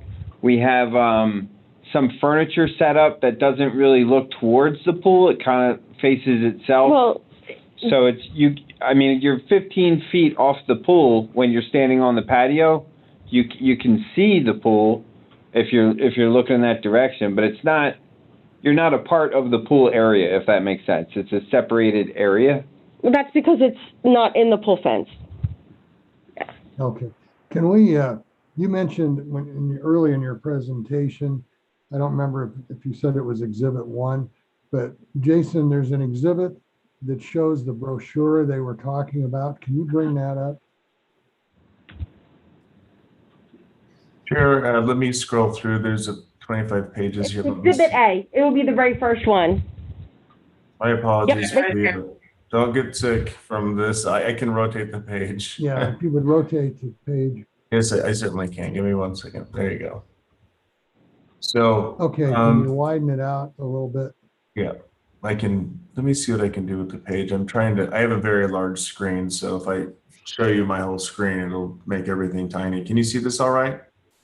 Yeah, there it is. Thank you, Jason. Yep. So that's the information I got from the city in September of 2020, which it states it's a permit's required for structures over 120 square feet. And then when you read about the design review, it says a city planner or city design review board must approve the project before a building permit application can be accepted. But we don't need a building permit application because... Chairman, can I speak? If you'll notice 2 paragraphs down, it says a site plan is necessary to show the location of the project on the property in relation to the existing house and other structures. You highlighted the one part that you didn't need a permit for a small thing, but you missed the part where it says a site plan is necessary. You have to show where it's going to be so that it's within our zoning requirements. I'm sorry, what section are you reading that, ma'am? Yeah, if I may, it's right here. She's referring to this 3rd bullet point under permits. Yeah, I know what she's referring to. I'm trying to make a point, which is why I asked to have this exhibit brought up. If you go above the design review, directly above what's right there where it says placement on property, it clearly says structures must meet certain setbacks and clearances from other buildings. Contact the building or planning department for information about specific zoning areas. So my question of the applicant, did you read that part of the brochure? Yes, I did. And when I saw that I don't need a permit, then I thought I did not need a permit because it was below 120 square feet. In fact, I specifically made it smaller so I wouldn't have to go through this process. I specifically made it below 120 square feet. And then it goes into structures that are, when you actually pull up the zoning bylaws, it goes into screened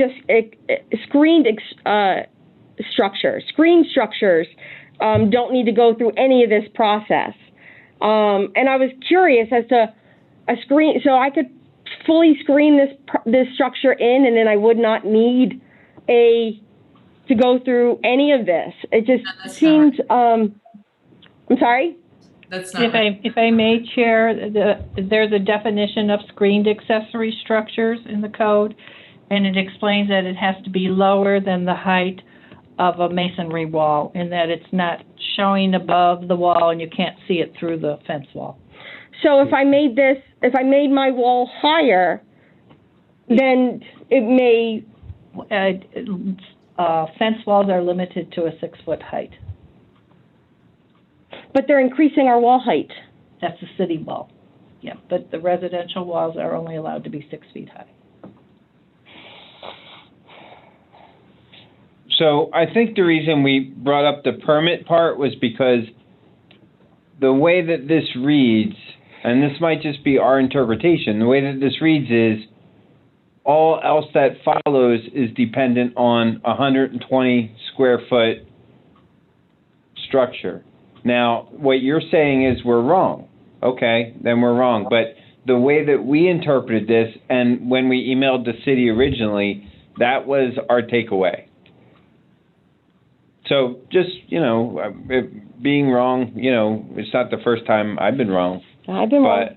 I mean, if I may, from the staff perspective, and since staff has been mentioned several times, I just want to make it clear that no one is trying to point a finger and say that you're wrong or they're wrong. The issue being here is that nobody believes that you willfully put the structure in the wrong place. It's just that there was a misunderstanding in the reading of the brochure and the placement of the structure, and that's why we're here today with your request for a variance, and that it's been placed now in violation of the zoning ordinance requirements, and you're seeking relief from the zoning ordinance requirements for the structure. But I just wanted you to be clear that we understand what you're saying, and we're not trying to cast a judgment in any direction whatsoever. It's just being objective with the code. So I appreciate your confirmation that you thought that you were following the brochure, but indeed it wasn't followed. And then just lastly, I mean, I watched a structure go up on the corner of our street that is inches from the property wall, and that is larger than 120 square feet, and it's in plain view. This is something that is, and to allow something like that to exist, where something such as my structure, which would be easily 100, probably more like 200 feet from the street, is from the street view, is something that I think the city really needs to take a hard look at how they address the people that are trying to do the right thing by going through this process, as opposed to the people that put these structures up and hope that the city doesn't find out. Because I'm a rule follower by trade, so that is not us. And when I see, I mean, I can provide examples to the city if you would like, of structure after structure.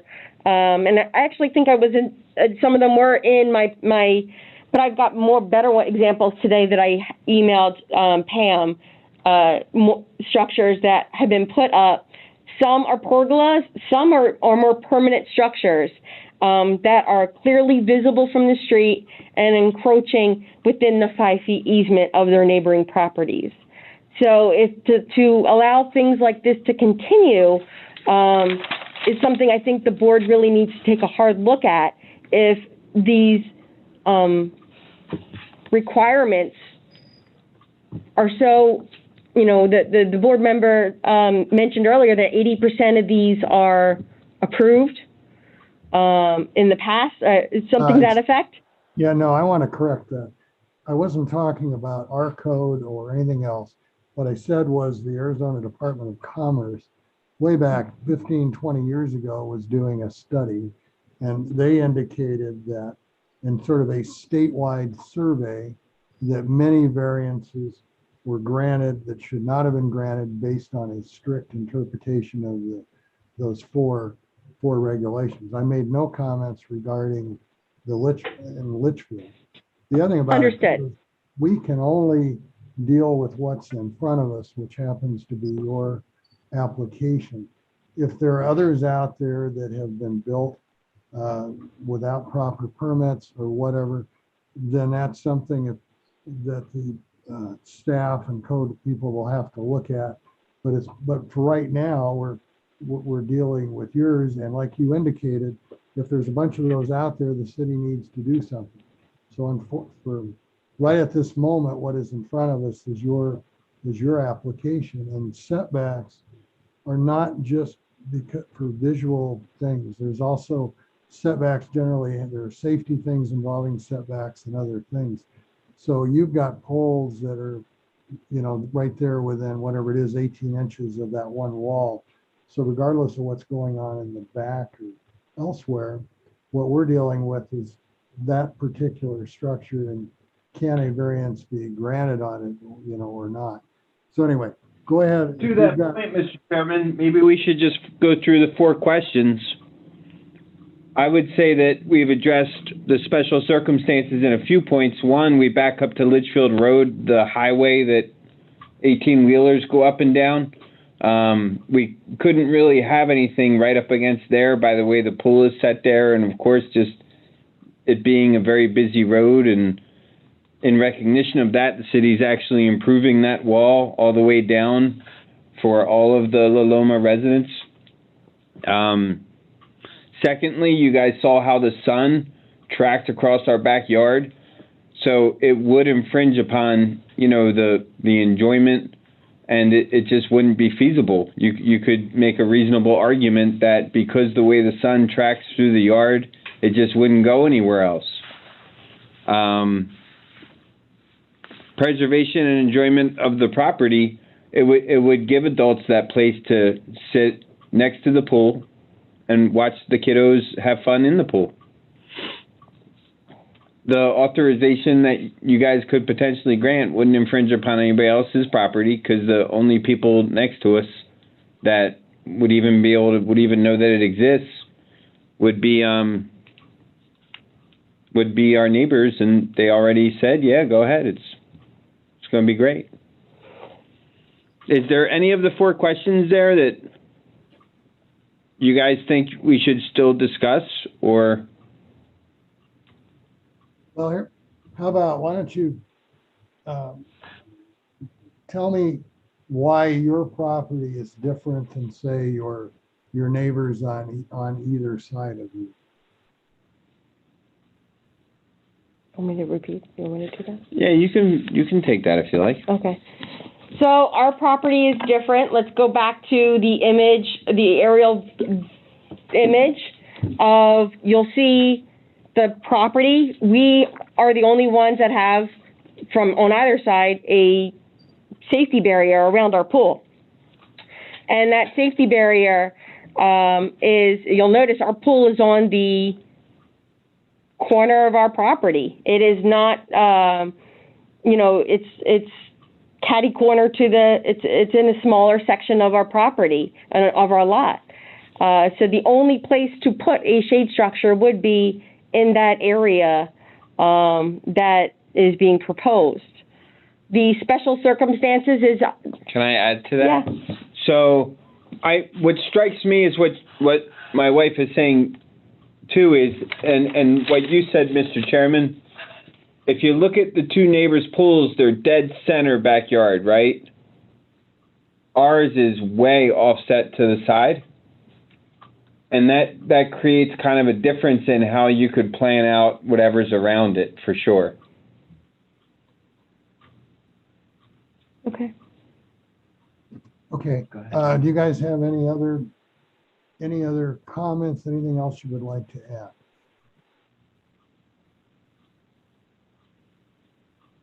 Other than we did not create that special circumstance.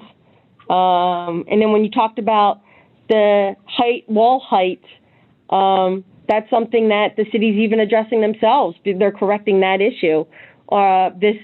This month, they're going to be replacing our wall height. So that is something that the city's recognized, that the wall height is inadequate, and which is why they're addressing it. Right, except that wall is not the one we're talking about as far as where you want to build your structure, because that's the back wall, and where we're talking about is the wall over on the side where your support posts are. The other thing too, real quickly, those pools, were put in by previous property owners, but that's the same everywhere. You've got lots that are essentially the same size. In your case, the pool is over to the side, whereas the neighbors' pools are more centered. But the pool was where it was when you bought the property. So anyway, anything else that you would like to add for the board to consider? No, just that we're flexible on any points that you guys would want us to be flexible on, like the height of the pergola, or if there's anything else that we could do to make it work, we'd be happy to do so. We'd be happy to lower the height of the pergola. I mean, it's all adjustable in that respect. And I really think putting in a canopy or a pop-up tent is something that is much more of a safety risk and hazard to our neighbors, because we get these gusts of winds that microbursts that are become flying obstacles as seen in Scout Park. Okay. With that, unless you have something else to add, do any of the board members have any questions for the applicants?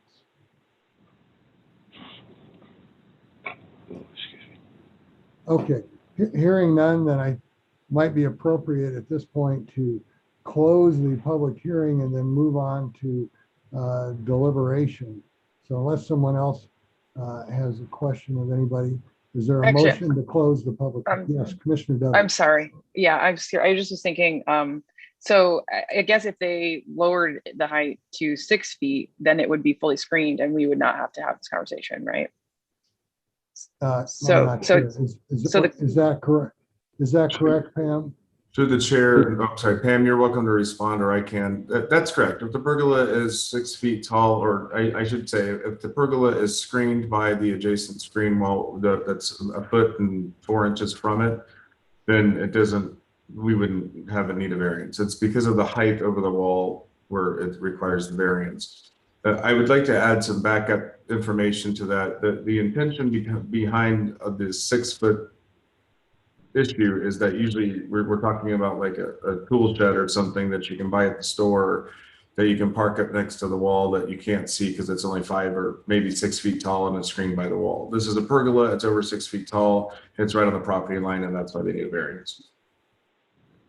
Right, and in order to, when you're talking about screening it and lowering it, Mr. Sanks, does it have to be lowered below the height of that wall in order to avoid the variance issue? It would, Chair, the pergola would need to be at or below the height of the wall to avoid the variance issue.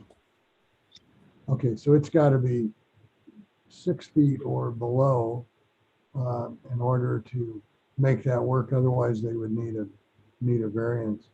Yeah, So, the intention of allowing an accessory structure to be allowed basically on the property line is that it would be permitted, subject to the idea that it wouldn't be visible from the adjacent property at all. Okay, so am I correct from what you're saying then? The problem about the 18-inch over next to the wall would no longer be a problem if they bring the height of it down. Chair, that's correct. They have a number of options. One, you know, the board would have a number of options here as well, and that would be, you know, either suggesting that the minimum, the request or the ask, if you will, of the variance be minimized to the extent possible by the homeowner, or simply just reduced to not require the variance whatsoever. You have kind of several options at your disposal. Okay, so let's, if the board were to move to table this to our next meeting in July, and we could also set for design review again, and the applicant in the interim were to come in with plans where maybe they can use the same existing poles, but might have to cut them down in order to get it down lower. Does that work? Is that feasible? Because I think that's what I'm hearing, and they're saying that they would lower it, and that's what it would take. Sounds like that's what it would take to do that. Was that a question to us, Mr. Chair? Because if it is, for sure, we'd be willing to work with you guys on the height of the pergola or to whatever would make it work.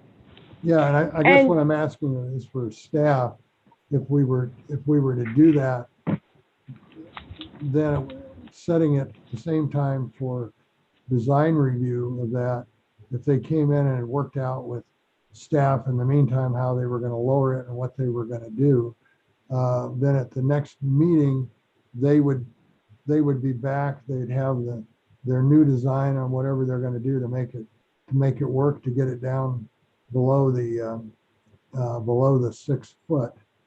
Certainly, Chair, staff can provide both advisement on the design review aspect of the pergola needing to match the colors and materials of the primary residence as part of the design review requirements of an accessory structure. And further, we could possibly explore the concept of, at the point of a 5-foot setback, if it hasn't exceeded 6 feet in height of the height of the wall, could they still have the columns where they are and come up with some sort of an alternative design where the placement wouldn't need to be moved, but that the height doesn't exceed the height of the wall within 5 feet of the property line. If you follow where I'm going with that, but of course the roof structure of the pergola would probably be somewhat different looking. But anyhow, there's a number of options they can do. I would suggest if the board is would like some further advisement and further working with the applicant, we could bring it back on July 1st.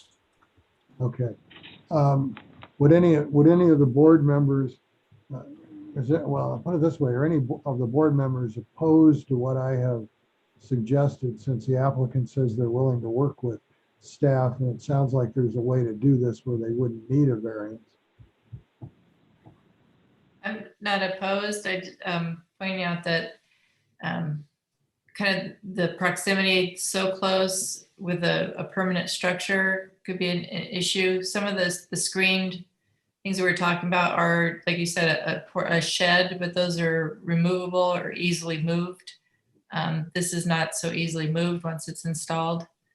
Well, I guess what I was thinking was if they can work with staff and come back, if they come back with a plan and the board still finds that it's not acceptable, then they've lost a month, but we haven't necessarily lost. If, however, working with staff, if they can come up with a way to take it out of the, because it sounds like there's a way to maybe keep it within the code with some changes. If they can do that, and had they come in with that initially, they might have gone to design review, but we wouldn't be seeing it on the, the Board of Adjustment. So I'm just saying, if there's a way to work with the applicants and make it work, I'd rather do that than be in a scenario where we have to either approve or deny it as it sits. But anyway, any other board members have any comments on what we're talking about? I mean, I guess in theory, if it was denied, they still could go back with Jason and figure out how to do it under 6 feet, right? Right, I assume so. If we deny it, then there's a denial. They could still work with staff. I think it still would have to come back on our design, for design review. And if they came to a resolution that staff supported and they supported that wouldn't require it, it would be the same night. We could even, the Board of Adjustment hearing could be deleted and we would just be talking about it in design review. Yeah, the item could be simply withdrawn by the applicant if they were able to meet code, and it would just go away. Yeah, it would go away other than maybe having to come to design review, maybe. Right. If it's not visible, it might just need design review. Right. Yeah. Excuse me, Chair. If it's not visible, it doesn't require design review. That's correct. So if they can work it out with staff. Go ahead. The applicant would like to, yes. I can speak. So when you said it's not visible, we were intending to have greenery grow on the trellis. So it would be covered with the growing vines. So when you say not viewable, is that something that would change? It is the board's decision? But when we say not visible, it means it has to be under the height of your fence. Like, remember we talked about screened accessory structure? Yeah, I just don't see how we would be able to get it below 6 feet. I'm 5 feet. It's got to be, I could get on it. No one else can. I work with the height. It doesn't have to be 10 feet. It could be 9 feet. It could be 8.5, 8 probably even. But I think at 8 is probably where. Probably even lower than 8, realistically. But I guess the point that I wonder about is when we say visible, do we mean visible from the street or visible from the neighbor's yard? And then the follow-up question is, and you guys don't have to answer, the follow-up question would then be, well, if the neighbors are okay with it, then why wouldn't we be okay with it? And I'm not asking that to be a wise guy. I'm asking, like, what would the considerations be? What would the factors be that would weigh into that decision? The common applications are of the zoning ordinance requirement of the opaque wall screening requirement is generally speaking the wall immediately adjacent that it's most impacted, which is your neighbor's wall. It could also mean the wall facing the street or the wall facing the arterial roadway behind you, which we understand will not be an issue once it's reconstructed, but you still have the issue of the other adjacent walls, which are at 6 feet or less. Yeah, I actually think that our wall there is less than 6 feet, but so we can raise it up to 6 feet. But I think getting it may be 6 feet is kind of low. So then the other option we're talking about is a sail, which again then is something. Now, when you talk about permanent structures, I could cut, if you want to go back to those photos, those are just supports, but they can be cut and removed. So that's something that, and the pergola itself slides over those metal supports and bolted down. So it can be removed. It's not as if they're pouring rebarb and So, Jason, you'll be in touch with us on the next steps where we'll be working closely together to see some options, and we'll, I guess, table until July. Is that what you were thinking, Mr. Chairman? Well, that's what I was thinking, but it sounded to me like your wife didn't believe it would be possible to get it down below the 6 foot, which was the whole issue in order to try to get it to where you didn't need the variance.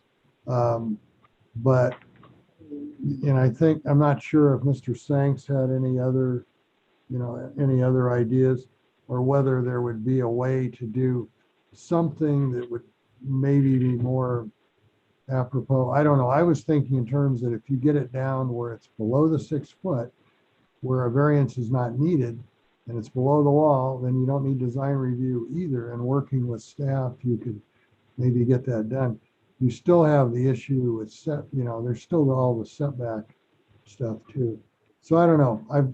Somewhere in there, I thought I knew where we were going, and then it sounded like maybe not. So, Chair, I apologize for leading the board and the public into kind of a discussion. I have a legal, I think going under some advisement and working with the applicant, there could be a condition in which the variance may be able to be avoided, and yet the item would still need to come back before design review, because if they were to do some alternative designs to it, so long as they didn't exceed the height of the fence within 5 feet of the property line, there may be a way around the being within 5 feet of the property if they don't exceed the height of the wall. But beyond that 5 feet, if that thing were to cantilever higher to provide clearance for them to sit and recreate underneath it, but it was at 5 feet or beyond, they could go up as high as 10 feet at that point. I'll have to talk to Pam and Joe Estes, our city legal counsel, to see if that is an option. Pam, I see you shaking your head no, but I wasn't certain if that's an option or not. With the applicant that's here, so. Yeah. I mean, is the code only allows if it's under the height of the fence, then it could be right up against the wall, actually. If we can't see, if it doesn't pop up, we don't regulate it. But so it has to be under that height of the fence, not seen from the neighbors, the street, anywhere.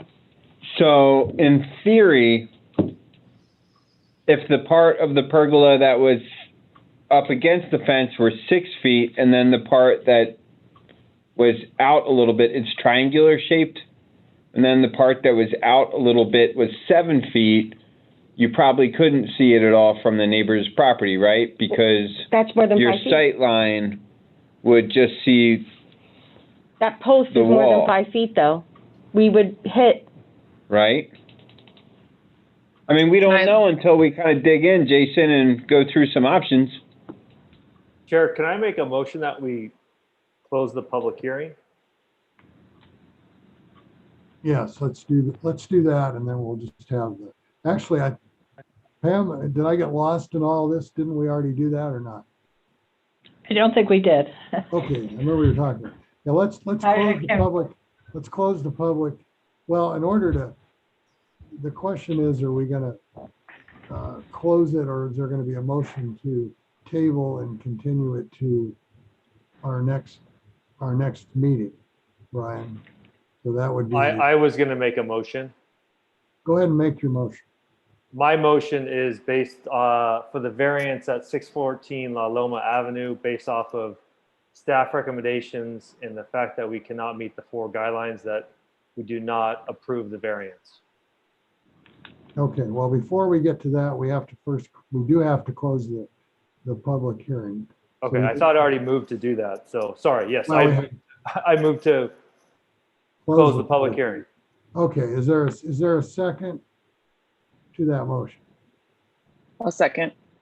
Okay, we have a motion and a second. All those in favor of closing the public hearing, say aye. Aye. Aye. Aye. Any opposed? Hearing none, we've closed the public hearing. Now go ahead and make your other motion. My motion is that for variance at 614 La Loma Avenue, based off of staff recommendation and the fact that my understanding is we cannot meet the 4 points, that we reject the variance. Okay, is there a second? A second. Okay, we have a motion and a second. And should this pass, that doesn't mean the applicant can't go back with staff and work and try to come up with a compromise that they could bring back. Okay, we have a motion and a second to deny the variance. All those in favor say aye. Aye. Aye. Any opposed? Hearing none, the denial is approved. And again, for the applicants, this does not mean you cannot go back and work with staff and see if you can put something together that the board would be able to support at a future hearing. Okay, with that, we're gonna move on now, and the next item on this board's agenda is approval of the possible improvements of the minutes of the March 4th, 2021 meeting. I'll move we approve the minutes. Second. Have a motion and a second. All those in favor of approving the minutes, say aye. Aye. Aye. And at this point, can I have a motion to adjourn the Board of Adjustment? So moved. Second. Motion and a second. All those in favor of adjourning the Board of Adjustment, say aye. Aye. Aye. And with that, I will turn it over to Chairman Charnetsky for our other meeting for design review. Okay, do we need to change over waiting room guests or anything? Are we ready to roll? Am I on mute? Oh, We can hear you, Chair. okay. Just move forward, Pam, or do you need to make some adjustments? I don't see anybody in the waiting room at this moment. I usually can see them at the top of my screen as a co-host. And I think board member Claire was going to come back, or is that true? Maybe he gave up on us. I don't think we can hear Pam. Sorry. What? Oh, there you I did send him a message, so if you want to give just a minute to see if he comes in.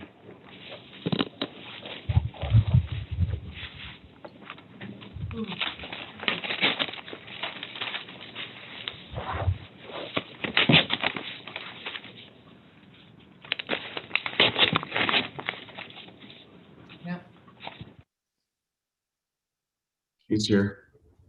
Okay. We'll go ahead and call to order the meeting of the Design Review Board for the City of Litchfield Park. And we'll go right ahead with our business. The first is new exterior color proposed for 840 Villanueva. Jason, you have your staff report on this item? Thank you, Chair Czarnecki and members of the Design Review Board and the public. Yes, I'll go ahead and scroll down if you don't mind to my staff report from the agenda. The application for the design plans for new exterior color for 840 North Villanueva Drive has been brought before you. The application actually, the painting of the exterior of the home has been completed. It was brought to our attention that perhaps it should be reviewed at the staff level, and then staff wanted to defer really kind of the final action through kind of the formal process of design review board approval for the stark kind of contrast, if you will, of the before and after, which you can clearly see on your screen.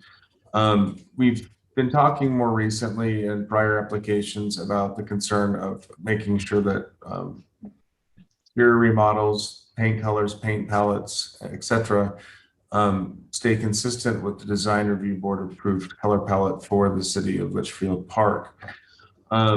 You know, the home was brought to our attention that it was painted. It didn't come before staff before it was painted, but in looking at it, you can see clearly the difference between the two. Pam and I reviewed the city's color palette pretty closely, and there are a handful of colors that come relatively close to the very dark exterior color that the home now has. Staff, in talking with Pam, we actually don't have a concern with the repaint so much. If you drive along Villanueva, all of the homes are relatively unique. They all have they're all kind of this obviously single story, relatively low slung roof lines, but they're all different. We've seen a lot of the Navajo white with the dark gray accent color palettes, which have been in vogue for the last 5 years or so, come through, but we hadn't really seen one where the entire exterior of the home was in such a dark color. However, with the dark timber accents and the stacked stone low walls, which were pre-existing prior to the paint, as you can see, it helps to sort of soften the impact of the dark home, which almost fades away with such a dark color. That said, we're not. We're still supporting the application, but we're seeking the design review board to expressly make a vote on a yay or nay on the color of the home on Villanueva. Great, thanks. Estrada, I think it looks fine. There's other houses that have dark colors. There's one in Bird Lane, in fact, very dark brown. So I think it's in conjunction with the stone retaining wall there. I think it complements it pretty well. I don't think it's too far out of our approved palette, but that's my 2 cents. Can we go ahead and make a motion to approve this then? Yep. Did you make a motion? I think I did. Okay, there's a motion. Second? I'll second. I'll second. Okay, all in favor to approve, say aye. Aye. Aye. Thank you.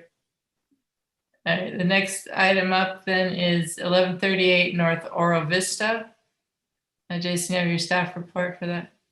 Yes, thank you, Chair, board members. Some quick details here on the request for 1138 North Oro Vista.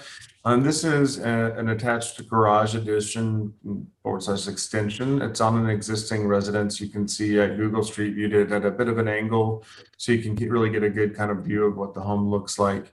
The intention of the homeowner is really to create a 4-car tandem garage out of this, which is that the garage extension would extend directly rearwards on the home. So the existing front of the garage, the 2-car garage door where you see the vehicle parked, the idea being that the garage extension would extend it into not necessarily the rear yard, but rather the rear portion of the property before the rear yard setback line. So the proposed addition meets both the required building setbacks because the rear yard is relatively deep.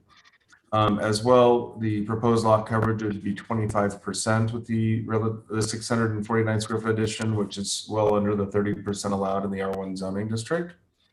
I would like, if the applicant can confirm, they seemed pretty clear that the intention was, they submitted basically CDs to the design review board. You've seen the plans, but I just want confirmation that colors, finishes, building materials, and the architectural detailing that you see around the top of the roof would be extended for the addition, so that it would appear to be an integral part of the home, and that we would be recommending approval subject to that So that would be the conclusion of staff's report on this. And one other little note, there is a golf cart door that they're going to be providing on the side of the garage to make it even more useful so they can park their golf cart inside.